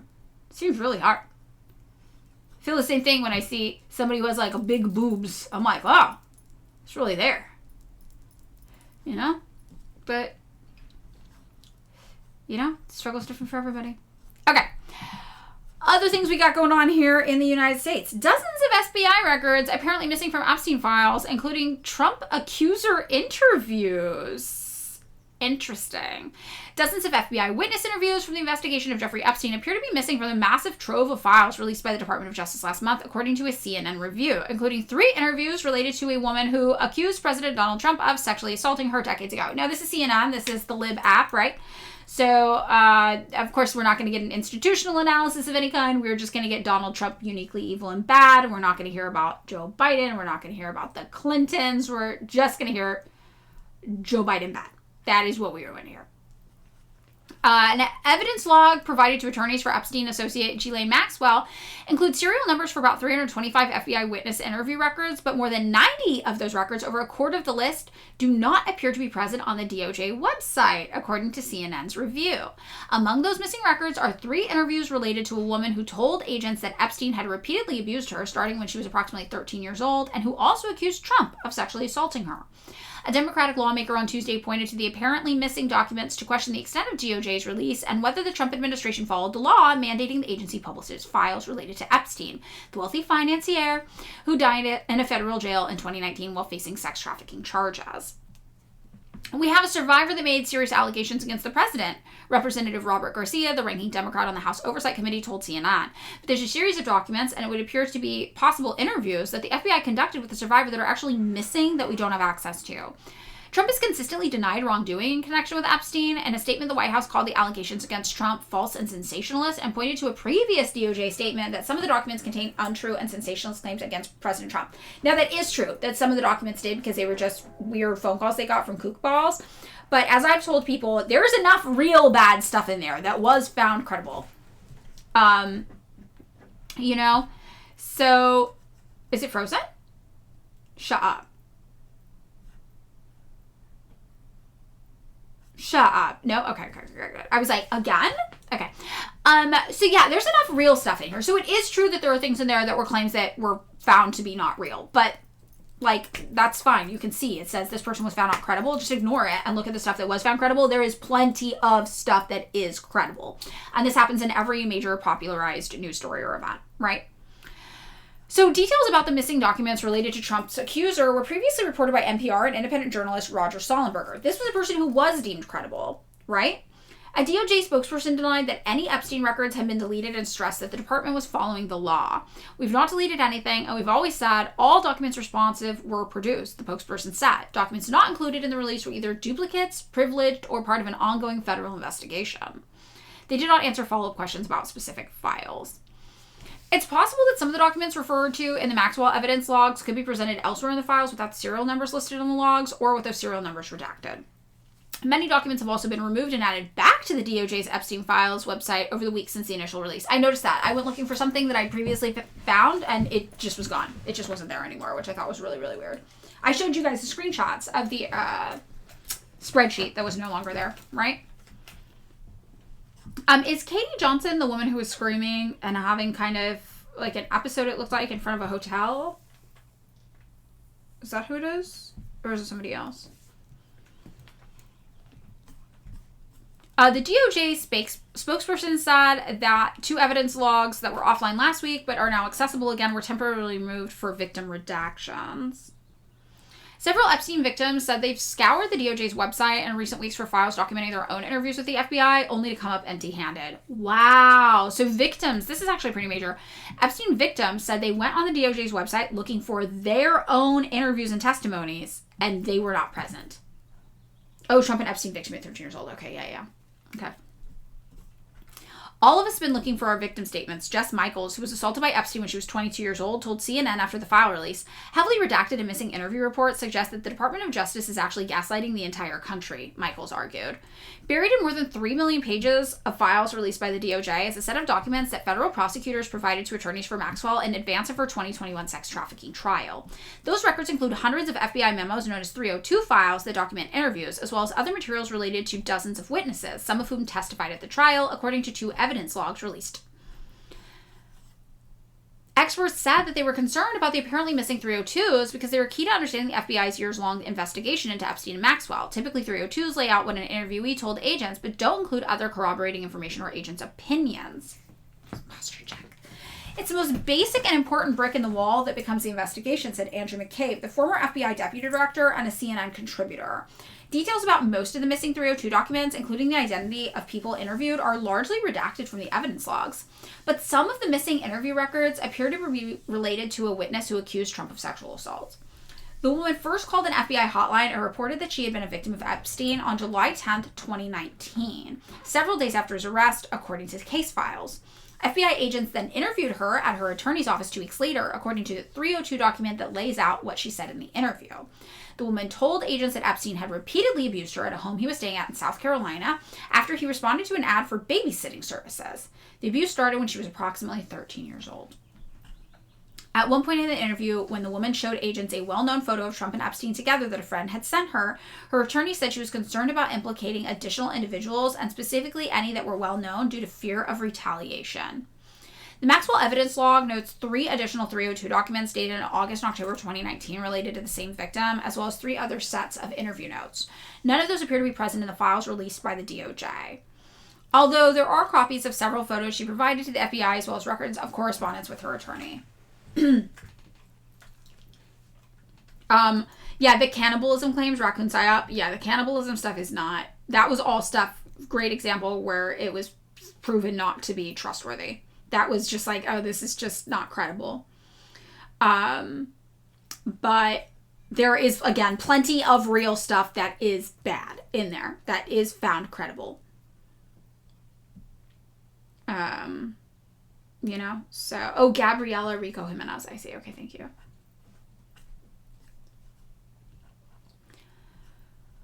So Garcia, the Democratic congresswoman, said that based on unredacted files, congressman, sorry, I just forcefully feminized Garcia, the Democratic congressman. Sorry.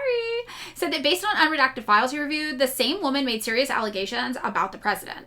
Some redacted files appear to give more details about the allegations. An FBI presentation prepared in 2025 listing prominent names related to Epstein included the allegation from a redacted woman that Trump forced her to perform a sex act and struck her in the head after Epstein introduced them. The assault allegedly took place sometime between 1983 and 1985. I don't understand why people were fixating on the untrustworthy claims. And meanwhile, people were being assaulted. Yeah, exactly. There's plenty of real stuff. You don't have to go for the stuff that, and I'll tell you why people are doing it, because it's sensational. And a lot of people are getting views off of this content, right? So they go for the most sensationalist claims because it's going to get them the most views for social media. And that's why these things spread like wildfire. There's that saying, right? Lies have wings, but the truth can't keep up, or something like that. Yeah. But there's plenty of real stuff. And when you spread the fake claims, it gives people too much reason to throw out the whole thing and be like, oh, it's all sensationalist and fake, right? But it's not all sensationalist fake. There is plenty of very real bad things. Like, the men in power are pedophiles. They are exploiting young girls and children. This is a normal part of what it means to be an American man, especially an American man with money and power, because of our culture, not because of anything inherent to men or masculinity. Very, very clearly, it just so happens to be that the people in power in the United States are men, and that is how it goes, right? So this is the kind of stuff that is real, that we should be talking about. And it's very, very hard when people look at the obvious claims that have notes next to them, like, not credible, like, this is not verifiable, from people, and they're like, I want to talk about that instead. And it's like, why do you want to talk about the fake stuff? Is the real stuff not bad enough for you? Because I think the real stuff is bad enough. I think the real stuff is bad enough. Yeah, and they preyed on poor young girls for money, as my ex Haiti says, because of capitalism. It was another attack on the poor. This is another instance of class warfare. This is the rich exploiting the poor yet again. And it is true. People don't actually want to address the system that props up rape culture, right? And again, this is the same thing the Democrats do, where they don't want to address the system that creates men like Donald Trump, men like George W. Bush, men like, I don't know, Ronald Reagan, Richard Nixon, but also Democrats, men like Joe Biden, right? They don't want to acknowledge the system that creates that. They just want to say this one man is evil. I think that's the same reason people are not having a systemic understanding and disciplined approach to understanding the Epstein files. They want to claim it's just some crazed psychopathic group of freaks, and not that this is actually a very normal part of our culture that we've propped up for a very, very long time. And I've said this before, but I am under the impression that none of these men, it ever occurred to them that what they're doing would be controversial. I think to them, they're like, this is normal. Because it is such a normal part of how our culture has interacted with youth and femininity and the commodification of women under capitalism for so long. Yeah, the guy is literally a pedophile. He's literally a child rapist. Is that not sensational enough for you guys? Right? This is what powerful men have always done. Yeah, and they think it's cool, right? They're like, young is good. Get them young, as young as you can get them. That's part of our culture. That is part of our mainstream culture. That's part of the jokes that are on television. That's part of the whole relationship the audience had with Kelly Bundy and Married with Children. That's part of the barely legal framework that has been established in our media when talking about teenage girls. That's part of the jailbait trope that I grew up with in my era. That's part of the Olsen twins' 18th birthday countdown clock. This is what capitalism breeds as a culture. This is what American capitalism breeds as a culture. When you commodify everything, including women, when you assign almost a mythical, magical quality to youth and purity, right? From a Christian standpoint, especially the purity element, of course you are going to associate purity with youth and women as a commodity and very, very young girls as the ultimate commodity to be purchased. Yeah. And this is what's really, really wild. Mark just gave me shit about why aren't we talking about the Dow? So, okay. So we come over here and we look at what's going on. An FBI presentation prepared in 2025 listing prominent names related to Epstein includes the allegation that we just talked about. Another noted that Trump's accuser had a connection in South Carolina and that lead was sent to an FBI office to conduct an interview. A lawsuit against the Epstein estate also includes a victim with biographical details that line up with the claims the woman made in the FBI interview. One of the plaintiffs in the case, identified as Jane Doe 4, describes Epstein abusing her in South Carolina after she offered babysitting services. One of those prominent men forced her again to perform a sex act, slapped her in the face, and raped her, the lawsuit alleged. The section of the lawsuit about Jane Doe 4 does not name the man or others who allegedly abused her. So this goes on. It's just the horrors are here, and the content is obviously conveniently missing when it happens to mention Donald Trump's name and be credible. So the only claims that we still have in the files, it seems like, that mention Donald Trump's name are the incredible ones, and that's a convenient story for them to be like, look, this stuff's crazy. Who would believe this? This is obviously not real. Well, yeah, but you removed the files about the stuff that was real, that you did, right? Age of consent was just to say a girl was a virgin before she was sold off. Yep. So this is, again, the Epstein files. One of the reasons why it's not particularly interesting to me or sensational to me is because it feels so business as usual to me. Like, that's what our culture does, right? That is exactly what our culture is about. And that's not to say that under socialism, this stuff would instantly go away. We see under socialism, we see that society still did struggle to solve what they called the women question, right? To bring women into the public sphere as equals to men. These were still obviously issues, but I'd say it was a really fucking necessary start. I do not feel that the liberation of women can occur under capitalism. I think that nobody's liberation can occur under capitalism.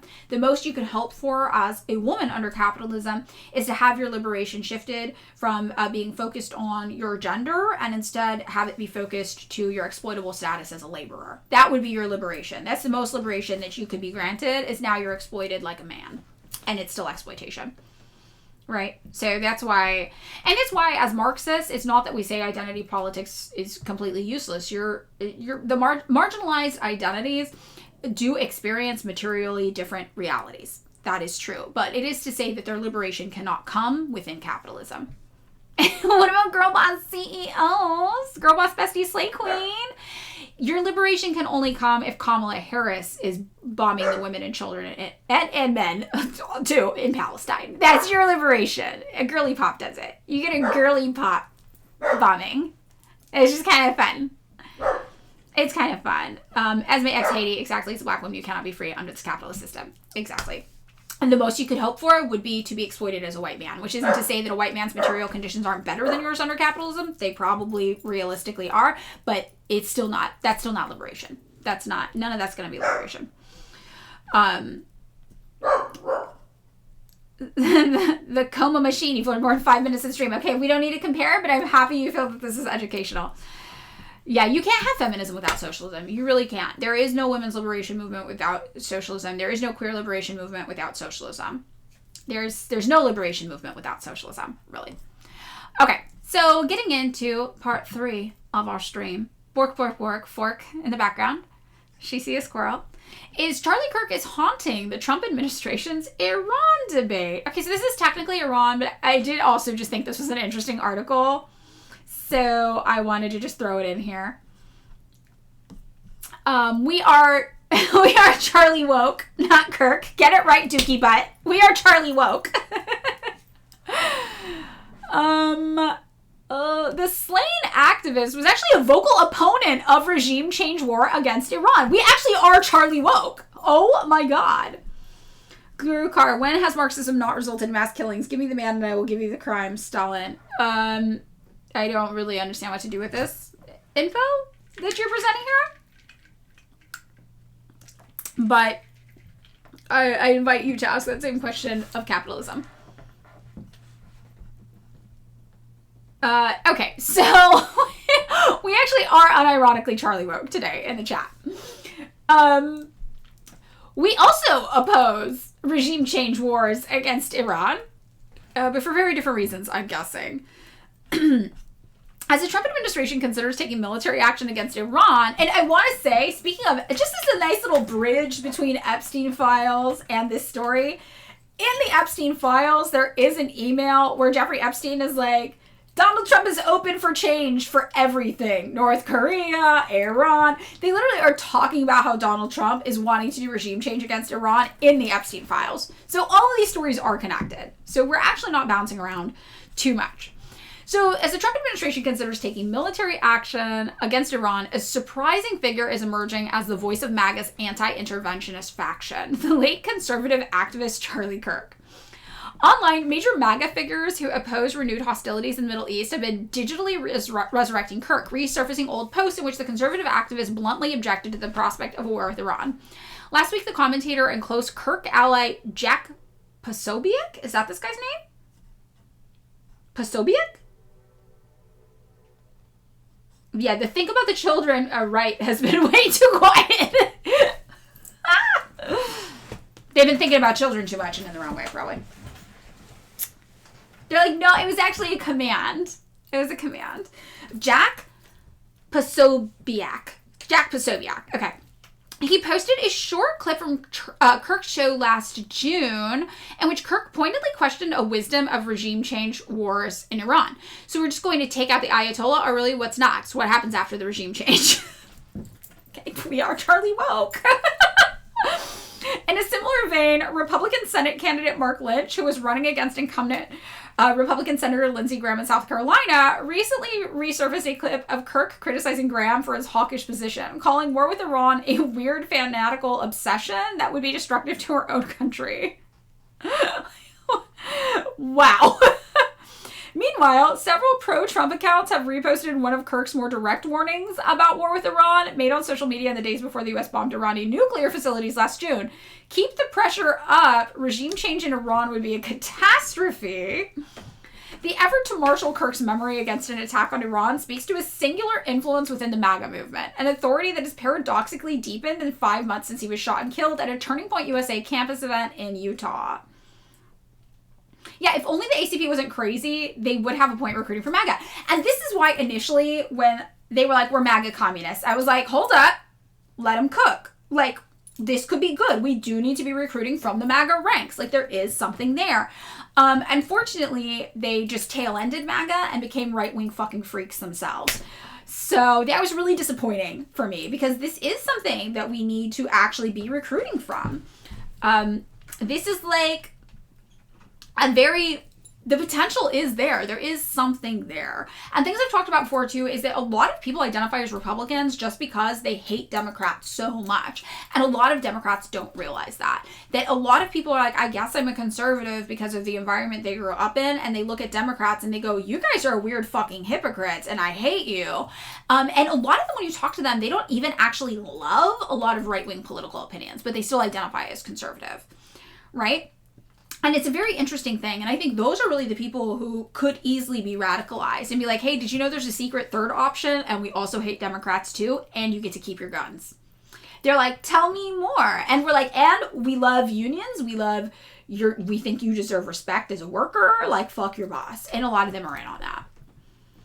I keep having to remind your comrades IRL that MAGA are also workers and the revolution is for workers, not just your woke friends. Exactly. It really is. And I'm like, here's the thing, liberals, MAGA, whatever, I will drag you kicking and screaming into liberation.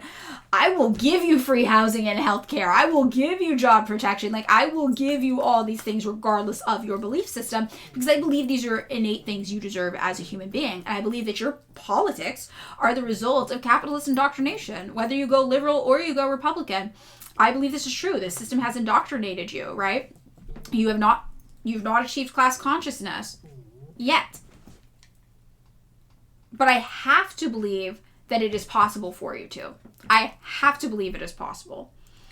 And there are a lot of Republicans that are actually easier to reach than a lot of Democrats because of this. Right? Your MAGA brothers were dropping links about Obama deportations and CIA programs, and I was like, yeah. And so communism, and they're like, no, Trump. But they imagine themselves as rebels, which is the crazy part. They think they are rebels because they view the institution and the system as being Democrats. And in many ways, they're right because Democrats favor the administrative state. So a lot of the administrative state arm apparatuses that we see, USAID, National Endowment for Democracy, the USAGM, those are things that Democrats love. So they do love that kind of administrative arm of the state that's sprawling out with its hands everywhere like a web. But they fail to see that Donald Trump is also the system, is also the state, just a different version of it. But in their heads, they're rebels, which is super, super interesting, right? IDK how to get liberals past guns because of school shootings. Is there a communist solution I can point them to? I mean, I think that the thing about it is that our culture creates school shootings, right? Not guns. And it is true that it's like, okay, it's kind of fucking ridiculous for you to have like an assault rifle in our current environment. But at the same time, people, if the government has them, the people should have them. Right? So what do you do? But you really have to understand school shootings is a byproduct of a hyper-capitalist American culture. And people will tell you it's an American thing, not a capitalism thing, but the United States has a unique form of capitalism. And in places with gun control, we see that they have mass stabbings, etc., under capitalist systems as well, mass bombing campaigns, things of that nature. So if you really wanted to stop right? School shootings. You would do an approach more like China, what they did in Xinjiang when they were having massive terrorist attacks going on from extremists there. And I think that's really the thing you have to talk about, is that none of these things actually address the root cause of why this is happening. You know, and so when we look at what China did to stop their terrorist attacks in Xinjiang, it was more of a transformative justice approach. And we're woke maxing, so we can say that. You got to do a transformative justice approach. Just be like, and now you don't have the guns. It's like, okay, that might save a few kids in the middle of a shootout, but it's not going to stop the guy from going there in the first place. And that's why in other capitalist countries with more gun control, they have stabbings, they have bombings, and there are fewer casualties. That is true. However, it's not stopping the attacks from happening. Why would you not instead try to invest in a system that doesn't have this, right? That stops this from happening, that prevents this. And it really is the same conversation about any type of crime. Do you want to try to treat crime after the fact or neuter crime, or do you want to try to stop the reasons people commit crime in general? And I think that that's a more effective direction to take it. First time chat, Lisa Februar. Do you find Twitch to be more right-wing in terms of people you get here? I've been avoiding it because of incel nonsense going on here, but maybe I'm off about the demographics. So I think that my Twitch stream is a little unique in that I brought a lot of people with me from TikTok. So I brought an audience, a core audience of probably 20 vocal people, maybe 30 vocal people, and around 100 total people with me specifically from TikTok. So they are my TikTok followers, I think. And because of that, I think we've had a really, really good community. And since then, yeah, we've connected with other Twitch streamers, Yugo, Central Committee, who are left-wing. So we have a pretty strong left-wing presence here. And I think that that is unique to the left-wing community. And when I talked to the people at Twitch when I started streaming here, they said they're actually trying to build more of a left-wing political presence here. You only downloaded Twitch because of me. Yay! Semi-vocal from TikTok. Yay! Yeah, Buckfast Supernova joined because of me. Yay! See, and so we really had a unique experience. That's why so many of us don't know how Twitch works. So many of us are like, what's that? What's this? Oh my god. There's a few people here who already knew how Twitch worked, but a lot of us just didn't use it until here. You found me from a Yugo raid? Oh, that's awesome. I love Yugo, yeah. I started streaming the week after you quit your job, so you're just here with us. Ha ha ha ha. It's so cool. You didn't realize how nice it is to read and participate with like-minded people, intelligent critical thinking. Yeah, and that's why it's important to have communities and to do reading groups with people. And it can be hard, especially if in rural places, to have people to do reading groups with, to study Marxist texts with, to talk about these concepts with, which the internet can be really, really useful for. Here for you have no idea how this place works. Thank you for being here. You're getting the second surgery you quit for this Friday. Okay, good. Yay, I hope it goes well. Communist chatters. You've been here since the Twitter ratio. The people who didn't understand what exchange value had to do with commodity fetishism? Is it that one? That's crazy. I'm still tripping out on that. I was actually thinking for Theory Thursday tomorrow, maybe we should talk about that. Because it is absolutely crazy to me that that even happened. And thousands of people were just like, yeah, exchange value has nothing to do with commodity fetishism. I am very smart. I was like, what? Was it that one? That one was crazy to me.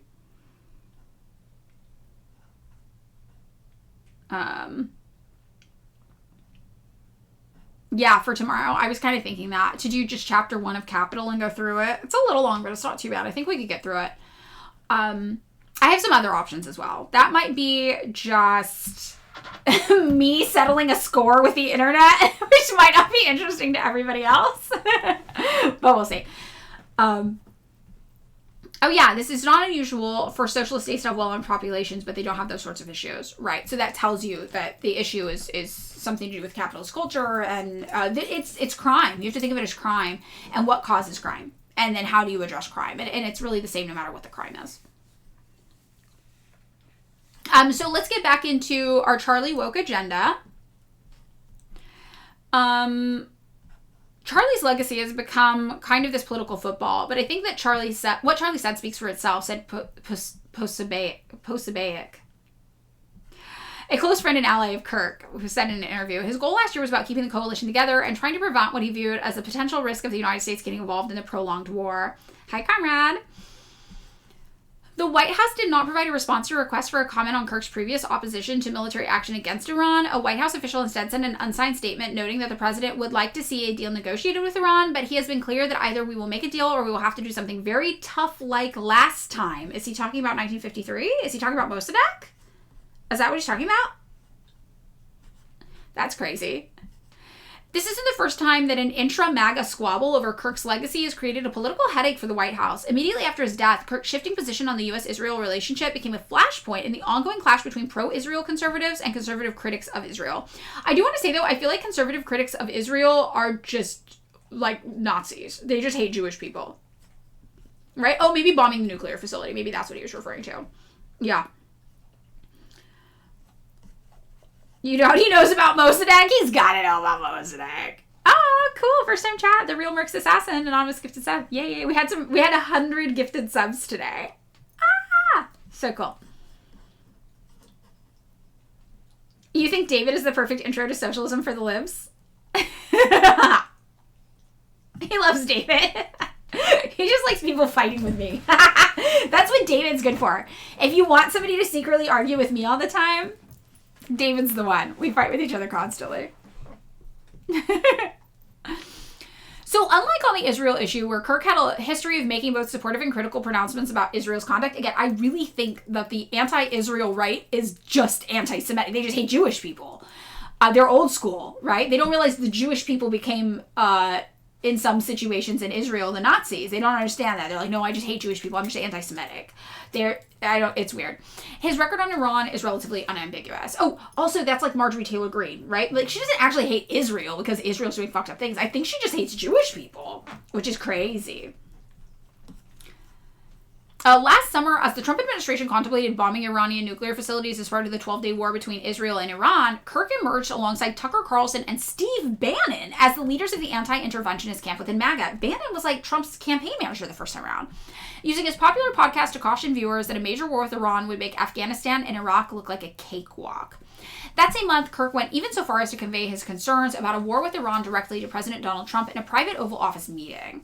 After the Trump administration ultimately went through with the strikes, Kirk backed off his harsher criticisms, praising Trump for acting with prudence and decisiveness, while continuing to caution the administration against escalating the conflict into a broader regime change, war, or regional conflict. Now, imagine being the leader of a country and you have to talk to a fucking podcaster about your policies. How do we get in on that? That's crazy, though. I mean, it would be less crazy, I guess. Or, yeah, it would be less crazy if the president wasn't a reality TV star. Right-wingers hate that Israel is doing what they want to do to black and brown people here with our tax dollars. Yeah, it's shit like that. That's actually true. They're like, what? We could be doing that here at home. Wild. So his unique insight is that he would spend hours and hours on campus talking to students and talking to John Z, and then he would report back to the White House about their views, said Posobiec. They are members of the coalition who are diehard Trump supporters. They're America Firsters. They're going to wear the MAGA hat, but they're totally opposed to another war in the Middle East, just totally categorically opposed to it. Meanwhile, Kirk's successors at Turning Point USA have been more circumspect in their messaging. On an episode of The Charlie Kirk Show last week, Kirk's longtime producers, Andrew Colvett and Blake Knapp, who've taken over hosting duties from Kirk, acknowledged that Trump's recent interventions in Iran and Venezuela have been limited and successful, but urged the White House not to test its luck with an extended military conflict. It's a political mess for the administration to go into the Middle East, Colvett said on the show. At some point, you have to ask the question, why now? They ended the segment on Iran by displaying a 2019 social media post from Kirk. Another ground war with U.S. troops is not the answer, and the endless, senseless wars. He really is Charlie woke. It's pretty crazy. Charlie's yelling about the Epstein stuff until Trump got on the call with him and told him to come out. Interesting. They work together. They're friendly together.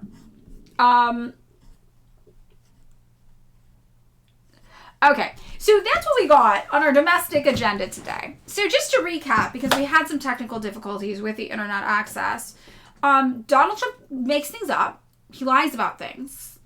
I know, that's really going to be confusing and hard for some of you to process. I know you didn't know that. I know a lot of you believed him.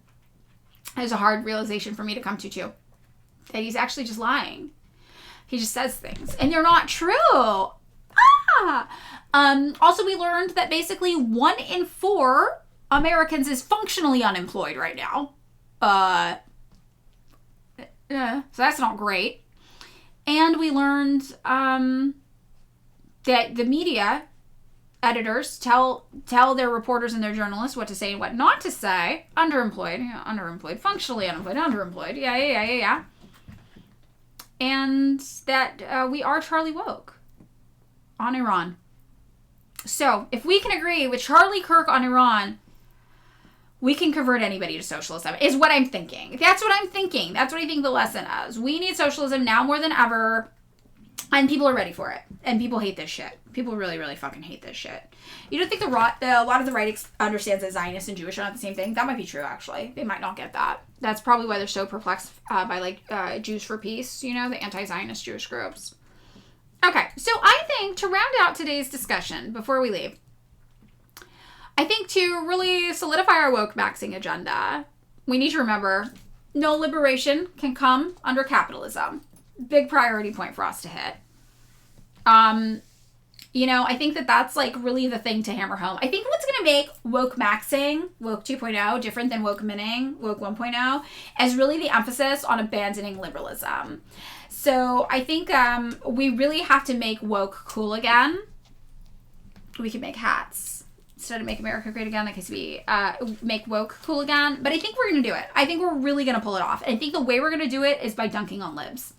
People need to feel like it's cool, And I think that we maybe need to keep dunking on libs a little bit. I think that's what has to happen. Ooh. Okay, holy shit. The United States easing the blockade on Cuba. Let's take a look. News update from Dropsite News. U.S. Treasury moves to authorize Venezuelan oil resales to Cuba. Okay, Washington is signaling a limiting easing of restrictions on Venezuelan origin oil flowing to Cuba, saying it will consider license applications so long as the fuel benefits civilians, private businesses, and humanitarian needs, and not Cuba's military or intelligence entities. Interesting. I wonder what happened. Very, very fascinating. Huh. I just wonder why they're doing this. It's not strategically advantageous. Oh, follow the money. Right, because they're trying to set up American businesses to be in charge of the oil. That's got to be it, right? That's got to be it. Yeah, after Gaza, liberalism should not exist anymore. Liberalism is a facade that serves to put people to sleep with the horrors of the world. Yep, that is totally true. Liberalism is dead. Gaza proved it. Gaza should have proved it to everybody. Anybody who doesn't know that yet, they're not paying attention, they didn't get the memo, we need to remind them that liberalism is dead. Failed ideology. It's dead. So for anybody who is newer to socialism here and wanting to learn more but too afraid to speak up in chat, remember that in my link tree I have a lot of resource documents to get you started, and that tomorrow is Theory Thursday. And in Theory Thursday we get to talk about Marxist theory and we go over it together, and it's easy and fun. So I have some recommendations for tomorrow just to get you guys started thinking about what we might discuss. I'll show you that to you before we leave. State capitalism as a subject with Lenin, the taxing kind. Marx talking about wage, labor, and capital, which is kind of a pamphlet version of Capital that we could go over. Lenin on electoralism, which might be relevant for 2026. Engels on authority, which is short. That was a recommendation from last time. And to settle my personal score with people on Twitter who don't understand what the fuck they are reading, Volume 1, Chapter 1 of Capital, Commodity Fetishism, but commodities in general. So start thinking about what you want. Yes, my link tree is here on my Twitch. Yes, it should be there. I think I added it. Yes. So this is one of the things we're going to talk about tomorrow. So come back tomorrow. Hopefully we won't have any more internet drama tomorrow. Although I am curious to see in the recording, like the VOD, what happens. Does it just show a black screen when it cuts out, or does it just skip it all together? Who knows? Okay. Who should we raid? Wahahaha. Who should we raid? Blue screen. Oh. It looks like the camera disconnects. Oh. We'll see how it looks. Do I watch my VODs back ever? Sometimes I'll watch parts of them to see if I have any annoying tics. One of the things I notice is I say so a lot. So I'm working on cutting that down as like a transition. So. And that sometimes my lips smack. And I think that does have to do with being dehydrated. So I'm trying to work on that. Should we do Larry again? Larry for the 4th day? Oh yeah, we're just going to do like weeks of Larry. Yeah, we're going to do that. Larry again. Larry is back on. We want to send people Larry. Larry, if you don't know, we've been raiding every day. They were banned for a while. They're back now. He. And he talks about North Korea a lot. He's got a lot of knowledge about North Korea. So I've been trying to watch other people's streams for inspo. So I watched a little bit of Larry's stream yesterday while I was working. I had it on in the background. And I tried to watch a little bit of Hassan's stream, but his internet cut out too, I guess. So we're going to hydrate a bit before we go. Thank you, chat.